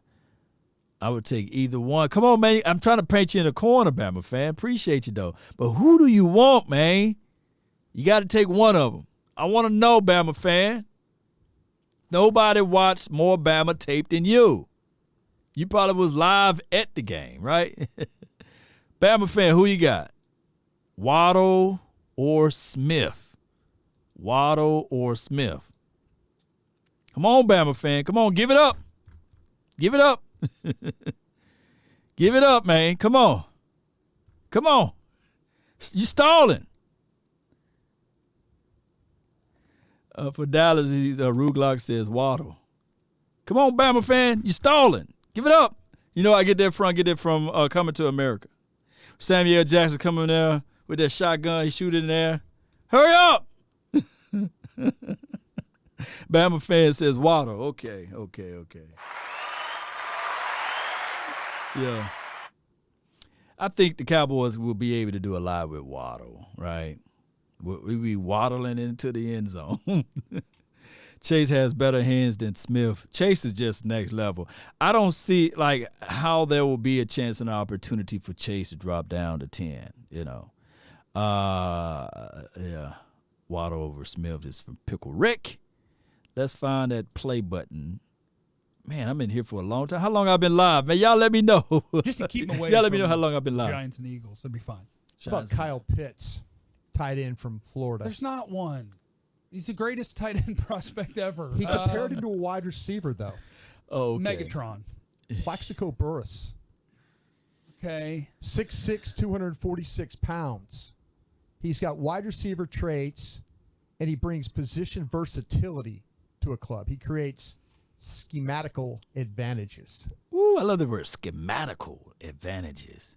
If you think Plaxico Burress was any area of where they say trash, I recall Eli Manning just closing his eyes and just throwing it up away. And Plaxico with the what he had, what kind of injury did he have? I forgot what it was. It was like a hamstring or bad knees or feet or something like that. And everybody, mama, uncle, cousin, used to be so peed off at Plaxico because he never practiced. But on game day, the guy just put on his badge of honor and say, okay, quarterback, just throw the ball in my proximity and I'm going to bring the ball down. We talk about windows, like quarterback to wide receiver got windows. This Plaxico had the balcony. He was like Randy Moss without the speed, right? Terrence Short said, man, he shot himself and went 3 years in prison, two to 3 years in prison, got out and still was catching touchdowns. Manning played better that way. Avery, yeah.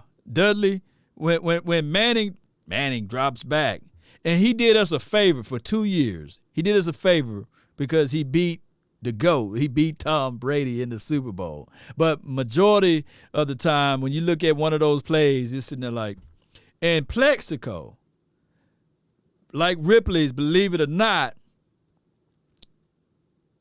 man, he killed us. He killed us. He used to just snatch the ball over T-New head. I'm saying, like, come on, man. We run into each other, and he just walk back into the end zone. I'm sitting like, man. Yeah. Terrence Newman. Y'all know how that thing go. Jarwin Schultz been good last 2 seasons when they played. This from Say Fuller. All right, so I got a quiz for you guys. Now, Schultz just came aboard last year. Schultz said, Schultz, I'm going to show y'all what I got. Y'all bringing in Blake Bell. I'm going to show y'all what I can do. Hell, that rhymes. And what he did, was he showed out. I said I did a video. I said, man, props to Schultz. Oh, Schultz.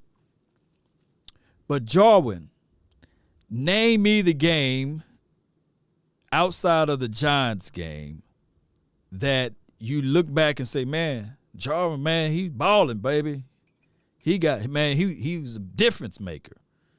Name me those games, and I'll go back and I'll do the evaluation.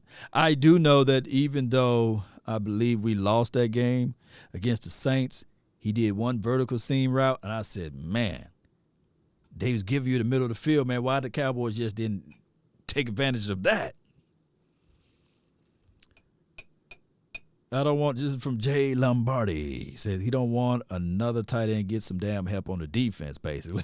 I feel you, Jay. Y'all know I love defense, but I'm BPA all day. Sarkisian scheme at Alabama makes Devontae Smith and Jalen Waddle produce against college defense using their speed for wide open passes, very little to or contested catches, or in the in the NFL. Appreciate you, Michael Campbell. Yeah.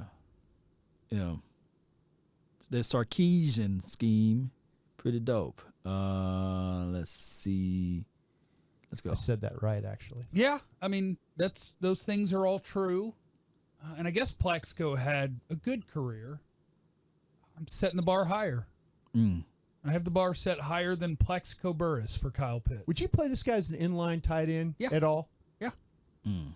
By the way, because I think that's part of the advantage. Part of the advantage is putting him there. Yeah. Not all the time, but Right. you don't know. You don't know where I'm going to line him up. So if you line him up in line, that you're thinking they're going to lose track of where he is on the field, right? Oh yeah. I just don't want you to be able to play your defense in a way that's like, oh, they put another receiver in, put in another corner. Right. I want you to have to respect. He might be the sixth guy on the line of scrimmage. He might block. Mm-hmm. He might run a route from there. He might line up in the slot. He might line up outside. That's the name of the game, man. The name of the game is mismatches. I'm going to create them. I know. There's no way he gets to you at 10. There's just no way. He does play tight end. Don't. That's go our there. hope. He plays tight end. He's not going to get to you. Don't worry about that. Just my Jeff Kavanaugh is so funny, man. But yeah, he do play tight end, and if he somehow fall to 10, because you got to look at it. What we were just talking about: Jalen Waddle, Devontae Smith, Jamar Chase. You got 4 quarterbacks that's going to. You got Penei Sewell. You got Slater. You got a lot of options there that's going to go right in front of you. And everybody know that this is a quarterback's type of league. And once that first quarterback goes, man, people going to be itching. They're going to be like, ah. And the selling of the quarterback can start 2 to 3 days before the draft, right? It can flat out start. Now all of a sudden people are sitting there saying, man, the value of quarterback is more important than water, more important than food right now. Let's go get that quarterback. Teams are going to be looking at it. And I know the Carolina Panthers, that was a very, very, very weird one when they went and got Sam. But that's how valuable quarterbacks are. Because people fail to realize, and I got to put this out there, some coaches got this type of complex. They got this God complex. And I'm not saying that they say that they are God, but they look at it like, man, I can create, I can help, I can elevate, I can coach. Just let me get my hands on him. This is what I can do. He was drafted in the first round. Let me see if I can get some first round pedigree out of him. That's what coaches look at it like. That's a challenge. I want to be able to conquer. They're not going to sit back and say, all right, cool. But at the same time, to hedge their bet, they could be looking at it like, hey, Cowboy Nation, let me develop this guy. Let me build him up. Just hear me out, Cowboy Nation. Let me develop this guy. Let me build him up. Let me get some draft capital from him. Weird things happen out there. Stranger things happens too. Avery said one of them mofos was going to take Pitts. Justin Fields. I feel you. Any idea? Actually, he's compared to a rookie player. A rookie from this year? From this past season, yeah. Herbert? He's compared to Justin Herbert. Wow. He says with the high-level physical tools and arm talent to attack all levels of the field, Fields has the traits to produce in today's schemed NFL passing game. He's looking at intermediate throws off play action, scripted vertical shots, and the movement concepts that cater to his ability, Fields' ability outside the pocket. Plus, he plays with a physical element that Fields brings to the position. The former Ohio State star is a runner with some designed carries. Between that and processing ability on drop back concept, Fields will be a great fit in offensive schemes both in San Francisco and Atlanta. Oh, my goodness. I like Fields, man. He had one of the highest average per yards per play from a quarterback out of this draft class. I think everybody else was like averaging like 9 or 8-ish. This brother was averaging like 11. Ball in the air, completion. And I know he get the knock or what have you. But Justin, I can't see the possibility of the 49ers being so foolish and saying, okay, they're going to pass up on him. And Trey Lance, I can't see multiple teams sitting there like, we're going to pass up on him. Kid got a cannon for an arm. You know, like his mom made it with a cannon, you know. And, of course, Trevor Lawrence, the Laws out there, and Zach Wilson, those guys, you know, they're going to get drafted. They already, you know, pumped up and hyped up that they're going to get drafted. Show of hands in the chat box, who would have thunk of that Justin Herbert last season would have had a better year than Joe Burrows? I'm waiting for y'all response there. You know, football is a cycling and fickle type of process. And I know Joe got hurt. Who would have a better career, Justin Herbert or Joe Burrows? Joe did one game. I think he put up like 50 points, I believe, last year. Oh, had one crazy game, I believe. Let me see. I'm going to read your comments. I love the marathon talks where we can really get into it. Yeah, Jim Laws, I appreciate you. It's a marathon. I love y'all. I do. Herbert is my dude, and he is baller. Yeah, Herbert, them boys, 88, yeah. What number was he drafted by? What number was he drafted by from the Chargers? What were they drafted? What number of draft pick? What number was he? Let me see. I say Herbert Savage, time for your mind. He was 6th overall? I didn't know that. He was that early. Okay. See, the quarterbacks, man. And all it takes, just like that, for somebody to say, hey, man, you saw what happened to Herbert last year, right? Yeah. And teams are scratching their heads and say, you know what, I'm going ahead and get that quarterback. And then Burrow said, hey, man, I was injured last year. I need an offensive lineman, man. Just like that, the offensive lineman goes, right? Or you say, man, y'all got rid of one of my dogs, man. I got nobody to throw the ball to. Just like that, Chase is gone, right? Herbert had better weapons, O-line, and defenses for Marcus B. See? It goes back to that argument. Systems, right? You don't know how a person can perform. Who was a better thrower of the ball, Jim Kelly or Troy Aikman, right?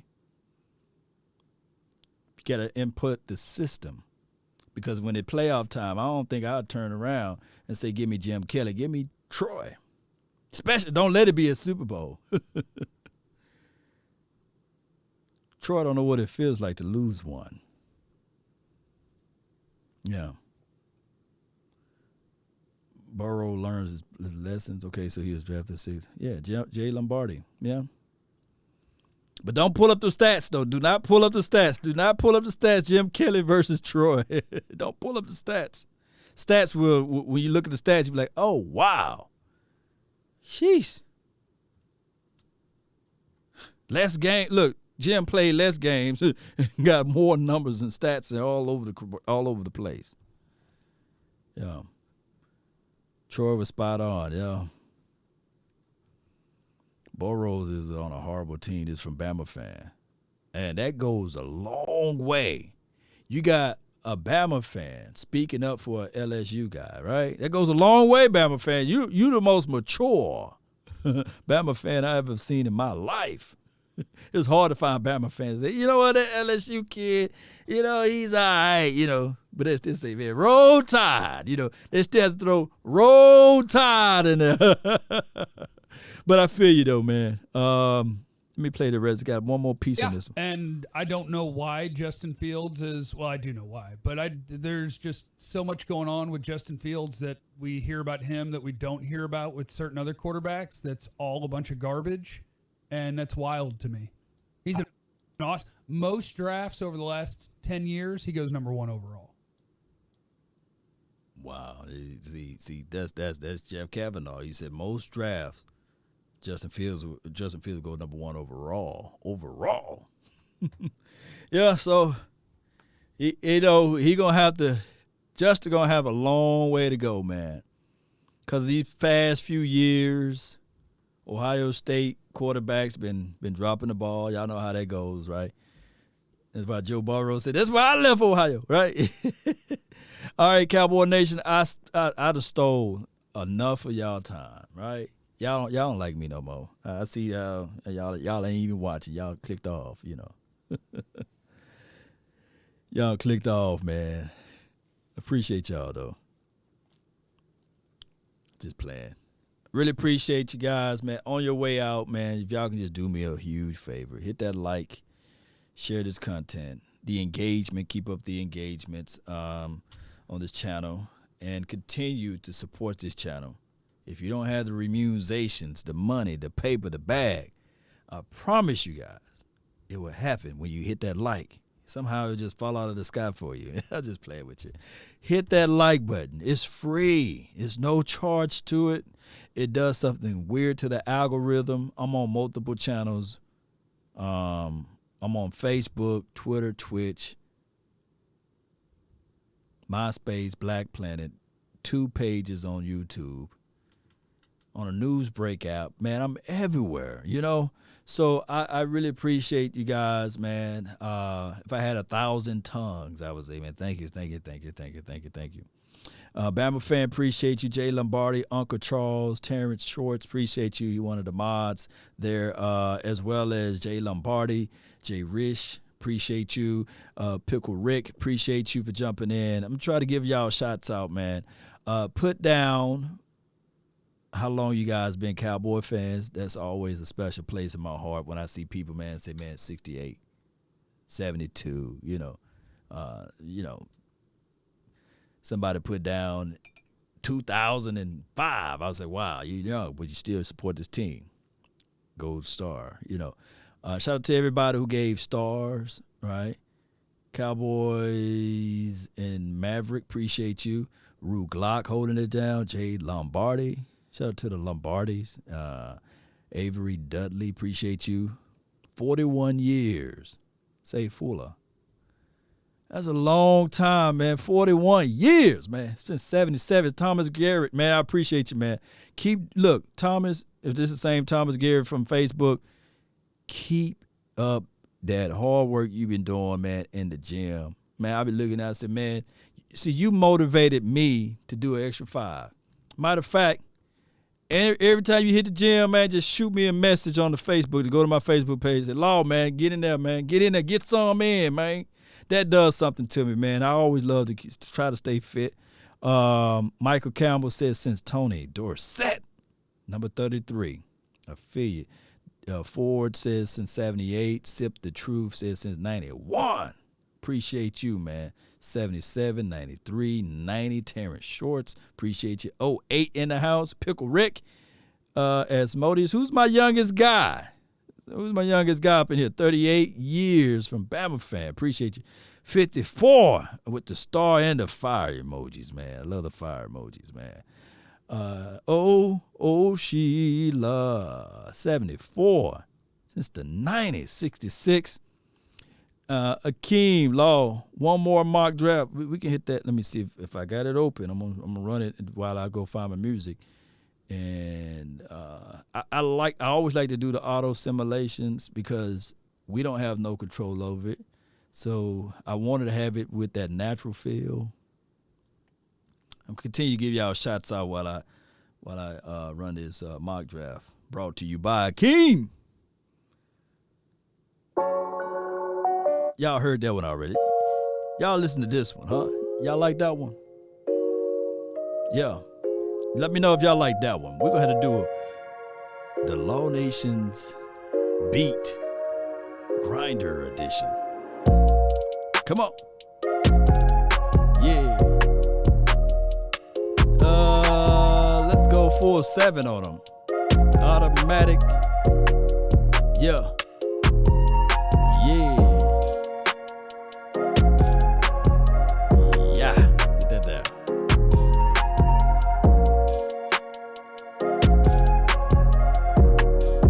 Come on.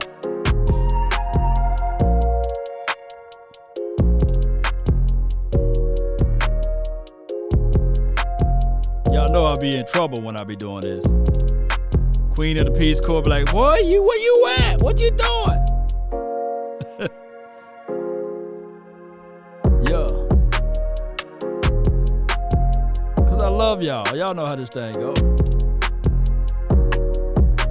Loving you is easy cause you're beautiful. Let's go.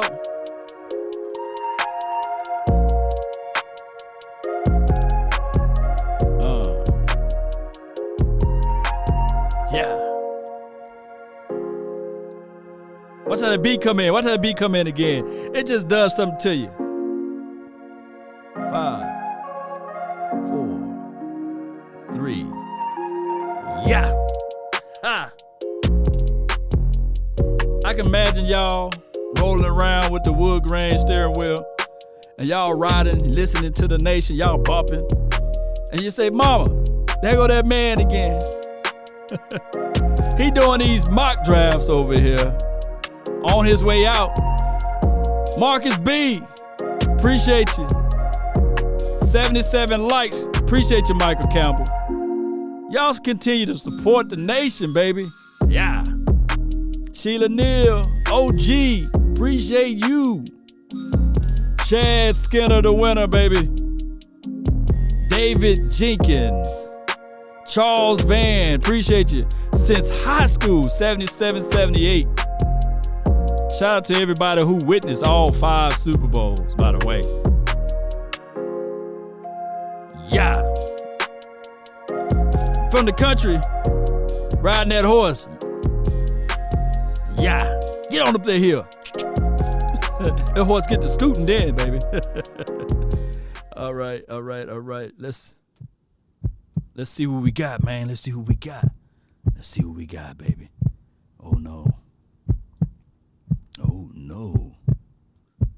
Who we got? Let's see. Oh, Slater. Slater with the 10th pick. The Dallas Cowboys select Slater. Was your heart throbbing?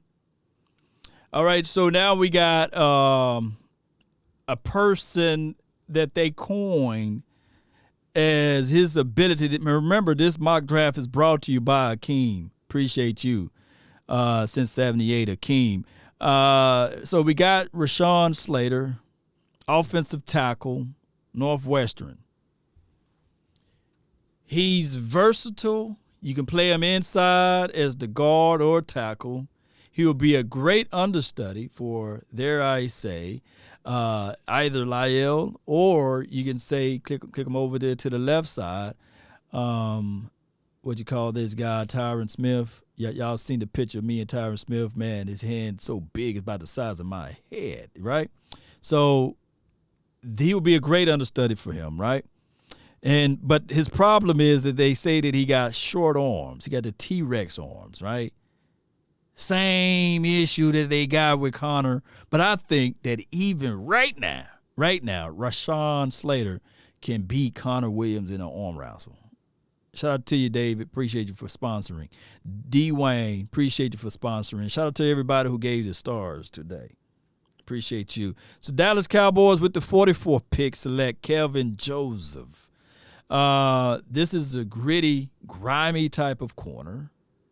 You can line him up anywhere on the field. They call him Boss Man Fat. He can drop some mixtapes and CDs and all of that good stuff for you. But my thing is he's about 180 pounds, give or take.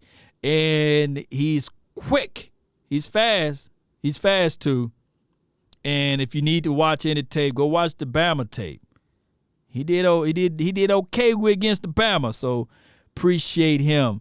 All right, so we went with Ohio State, Josh Mayers. Interior guy, offensive lineman. That's a good, solid situation. It's a safe move because we got to look at it like, okay, Zach, he came up with some injuries, and we know that Zach been one of those guys. He been those I'm a all-star type of guy out there, right? But it's a situation whereas you got to always evaluate that. So Josh is one of those guys with the 75th pick.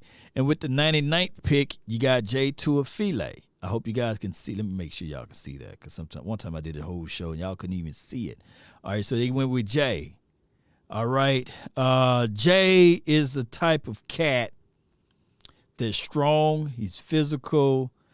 You can pretty much say, okay, we want to line him up at 1. Yeah, he can do that. If you want to play him at 3, he can do that. And he's a good run stopper. So I like Jay. I'll be so happy with Jay with the 99th pick because I know for sure that this is a telltale sign that Antoine Wood's going to get less reps. And Cowboys finally focusing in on the middle of the interior of the team. Victor from Duke, I don't have a lot of longitude, latitude of knowledge on Victor, but you guys can break that down. I have not seen his particular film, and I ain't finna be lying to kick it over here. Y'all know how law get down. I ain't gonna do that. Y'all can go look up Victor. However you say the name. Y'all look him up from Duke. Y'all look him up. I haven't looked him up. Let me see. Matter of fact, y'all can't even see what I'm seeing. Okay, y'all can see it now. Victor. Y'all look him up. Y'all YouTube him. Y'all check out all of the draft wizards out there, and all of the people we got those draft grades out there for players. Y'all look him up. I ain't finna look him up. Y'all look him up. James Wiggins. Now he's one of my dogs, man. I'm gonna give him a bark because he can do just about everything. He can play. There go my dog barking. James, special teams, safety, come down and field. Now, he had injury situation, came back from injuries. Then how you going to fall down a flight of stairs, right? Like, come on, dude, what's your coordination at? That's why I'm going to give him, I'm going to grade him hard. If he come to the Dallas, I'm going to be like, dog, how you going to fall down a flight of stairs, fam? So we're going to have to work on his coordination and help him out if he come over to the Cowboys land. So we won't be. He needs some milk. So I won't be playing that drop. Joshua Ross, all of the Michigan All-Stars out there, y'all pull up Joshua, man. Y'all pull up Joshua. Y'all let me know how Joshua is, man. Pickle Rick says, that's a cold-blooded name, Pickle Rick. He says Kevin is a.k.a. Pac-Man Jones. Okay. Yeah. You can roll with Kevin, man. Stab a brother in the neck. Punch him in the nose. Get into a fight. Quentin Morris, I like him. So I think that he's a developmental tight end, though. And I think that he shows he got some good tape out there. We'll see how all of that unfold. Brady White, that's a developmental situation. I like Kuntz, though. Malcolm Kuntz. I looked him up. He's pretty good. He will fit the mold of a 3-4 outside guy, but if they bring him in for the Cowboys land, maybe, just maybe, the coaching staff can develop him to be one of those edgy guys. Akeem said he slipped badly. Yeah, he needs some milk. I bet you because he was coming from rehab. He's come from rehab, and I guess not how you think he all right, but he ain't all the way all right. And then, oh shit, here we go again. Yeah, that's what happened to him. Y'all pardon the French right there. That was my French. But, those stairs said. Finish him. That's what the stairs said to him, Who's ready for that Mortal Kombat movie from HBO Max? I hope y'all go and get the bootleg version, or you go and do the right thing and go purchase the HBO Max and watch that Mortal Kombat movie that's going to come out. I can't wait to watch it. That's what I need to do. Law need to start another channel, Law Nation 4.0, and start a movie review channel where I give you guys the raw feelings of what I felt against that movie, like Godzilla versus King Kong, Yeah. Too much. I said, come on, man, let's get to the point. You got the doggone gorilla in chains.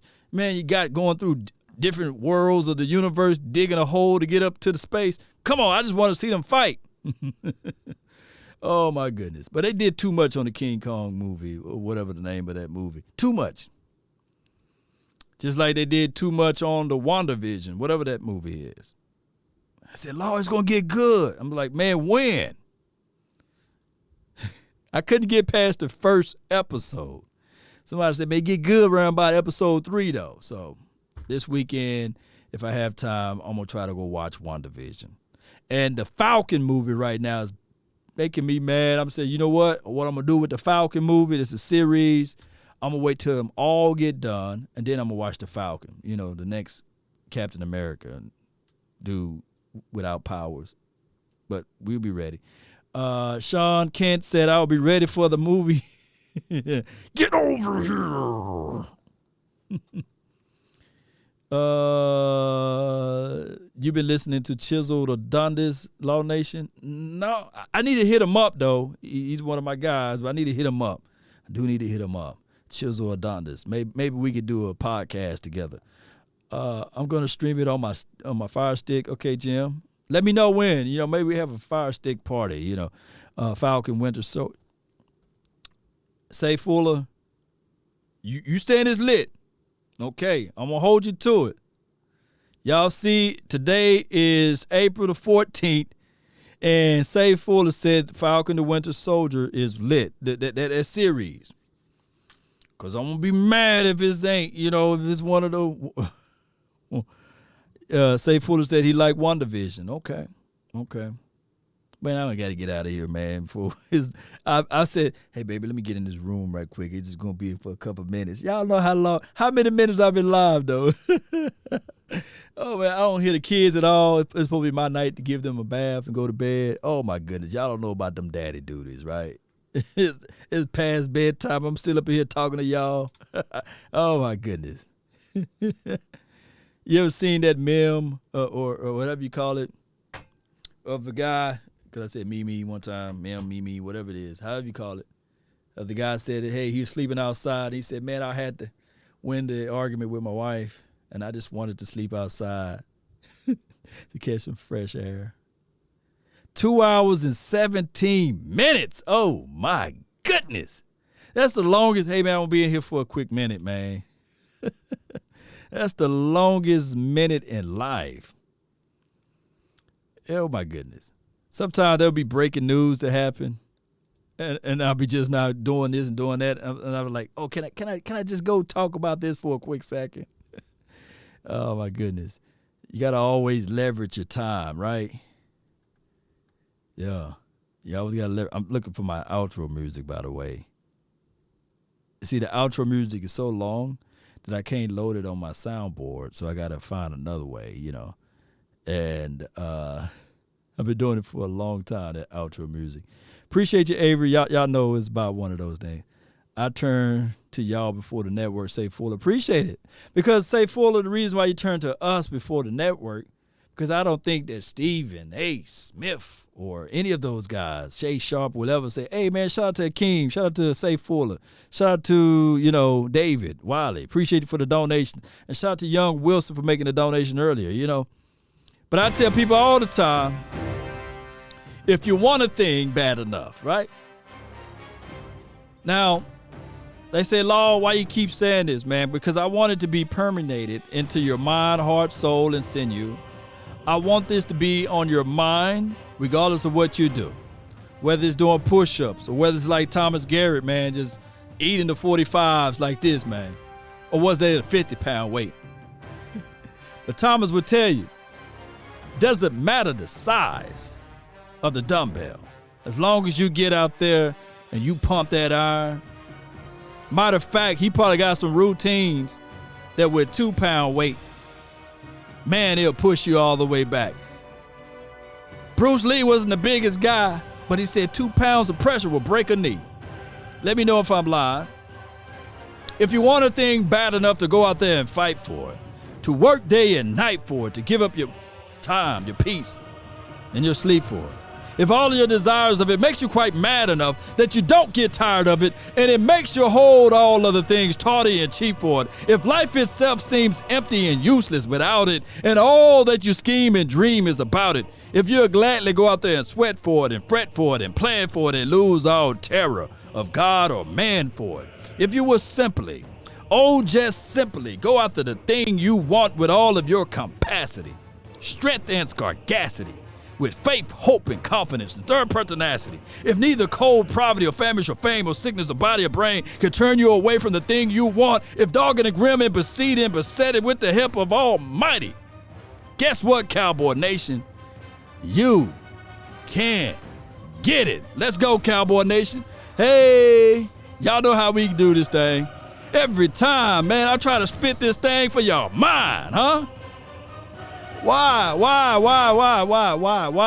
Because I know with your heart and your determination for the nation, we can get there, Cowboys. We can.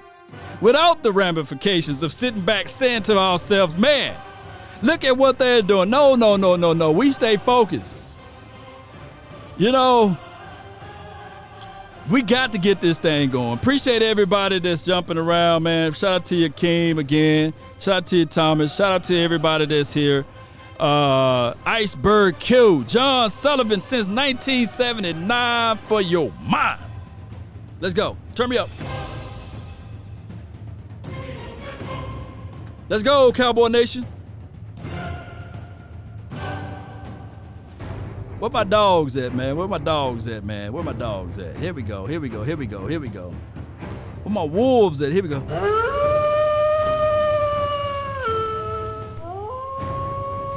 Let's burn down this house, baby, in the right way. Purge, baby. Purge. Yeah. Purge it. I think about Friday. I think about let's do a marathon show. That means I don't have to do nothing the next day and just go live until they tell me this, man, the lights finna turn on. Let's do that Friday. Who's down for it, baby? Who's down for it Friday? Who's down for it Friday, baby? Let me know if you with me. Let me know if you with me. Where my Spartans at? This is Sparta. This is Sparta. Come on. Yes, sir. Yeah. Who's down with me, man? You know, I'm looking for a few people, man. I ain't looking for a lot. Shout out to Michael Campbell again, man. Hey, shout out to everybody that's on the Telegram that been supporting this thing, shooting out information there. Shout out to Miss Jackie every single morning. Miss Jackie hit me up with great content, great information to put out there to the Mecca. Appreciate you, Miss Jackie. KD, he's saying he's down. Yeah. Oh, guess what? This weekend, my dog, Big Game James, everything else remained the same, is in town. Let's go hit up something. Hit them up, right? Y'all know when you put two of the baddest people in the same place at the same time, it's troublesome, right? Yeah. Let's hit up Frisco. What spot we could dominate out there? Maybe the sports bar out there. I heard Mike Fish got something going on at the Mavericks. Maybe we go over there at the Mavericks bar. Yeah. So y'all don't meet me there, beat me there, huh? Let's do that. Let's do that this weekend. So if you're in the Frisco area, let's get down like 4,000 pounds and let's triculate this thing and formulate this thing to the right thing, right? So let's talk draft, let's talk football, let's chill, let's eat, let's party. Let's do it all at the start this weekend, huh? If you're in this area, let's go. Turn me up. Appreciate everybody who's sharing the content. That does something nasty to me, baby. Appreciate you, man. Y'all continue, man. I'm spitting over here on the mic. Jumped out my mouth. But I'm going to tell y'all something right quick. Tell y'all something. When I look at the Law Nation's 2.0 page, and I know the struggle, because not everybody get the content over here, because I don't post every day. But let me tell you something. For the faithful few that watches me on the 2.0 page and then jump over to the Law Nations page, I really appreciate you. I really do. And for the faithful few that understand that the liberation for the nation is not until June the 2nd, I appreciate you. I really do. For the faithful few that follow me on Law Nation page and they said, okay, you're not able to go live like 95 there, but I still want to follow you on the 2.0 page, that's mean a lot. That flat out do. For the faithful few that watch my Instagram content, even though Instagram is not designed for the type of content that I do, I really appreciate you. For those who follow my Twitter gang, appreciate you. I really appreciate you guys. I know I don't have enough time to just call out your names, but y'all know who you are. And for everybody that's out there on my Facebook, look, this is my 3rd time doing Facebook, believe it or not, like Ripley's. I really flat out appreciate those who are over there on the Facebook groove. Y'all could be doing 1,000 things on Facebook. And the reason why I say the content for Instagram not even belongs there, because really nobody really doing Cowboys content in long form on the actual Instagram. When you go to Instagram, there's nothing but booty shaking and comedies, right? There's nothing, and philosophers. Everybody's a philosopher. Everybody on the money game. I'm the only one spitting Cowboys content, technically speaking. I really appreciate y'all. Right? Think about it. Instagram, booty shaking comedy club. That's all they doing. Everybody got a skit. Right now, if I wanted to, maybe I could just get into the skit game. But it ain't me. I really appreciate you. Oh, on the news break too. Appreciate you, Michael Campbell. That's what I'm talking about. Man. Oh, man. Because they say when you're up against the struggles, meet it squarely face to face. Lift your chin, set your shoulders, plant your feet, and take a brace. When it's vain to try to dodge it, do the best that you can do. And y'all know Law Nation been doing that. That's all the time that I have for this beautiful moment. My name is Law Nation. One way or another, let's go. Let's continue to grind and shine. And remember, you're listening to nothing but the best. Let's go. We out. Peace. Look at that boy right there. He's roll over there, ain't he? Get off my screen.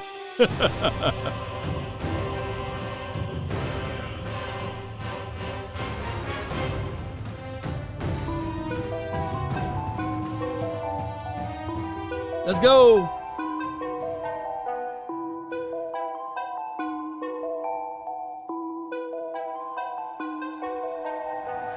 Nowadays, nothing really is ice. Only one of me and nobody's like me. Phone ringing and I tell him it's ice. I got wifey on blinging, she icy. Freeze, photo, please, no photos, no, G's, no, please, no photos. Come on, let's go. Hit the door and the doorman just whole team here, might need some.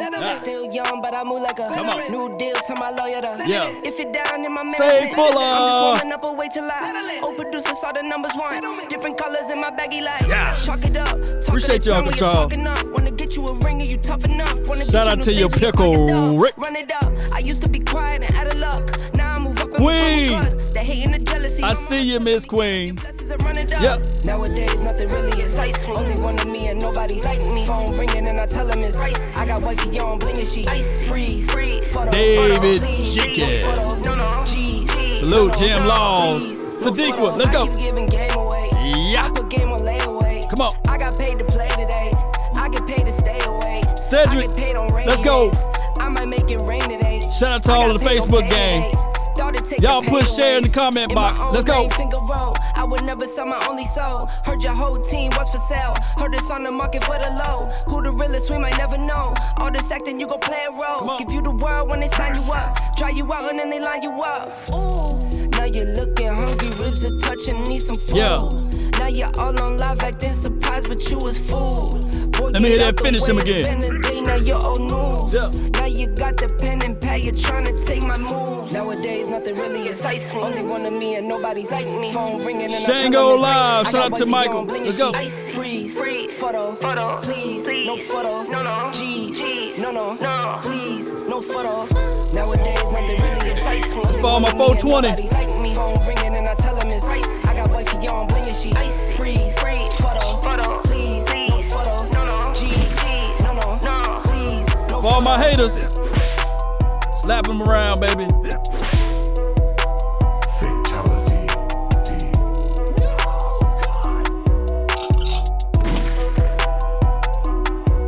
We out.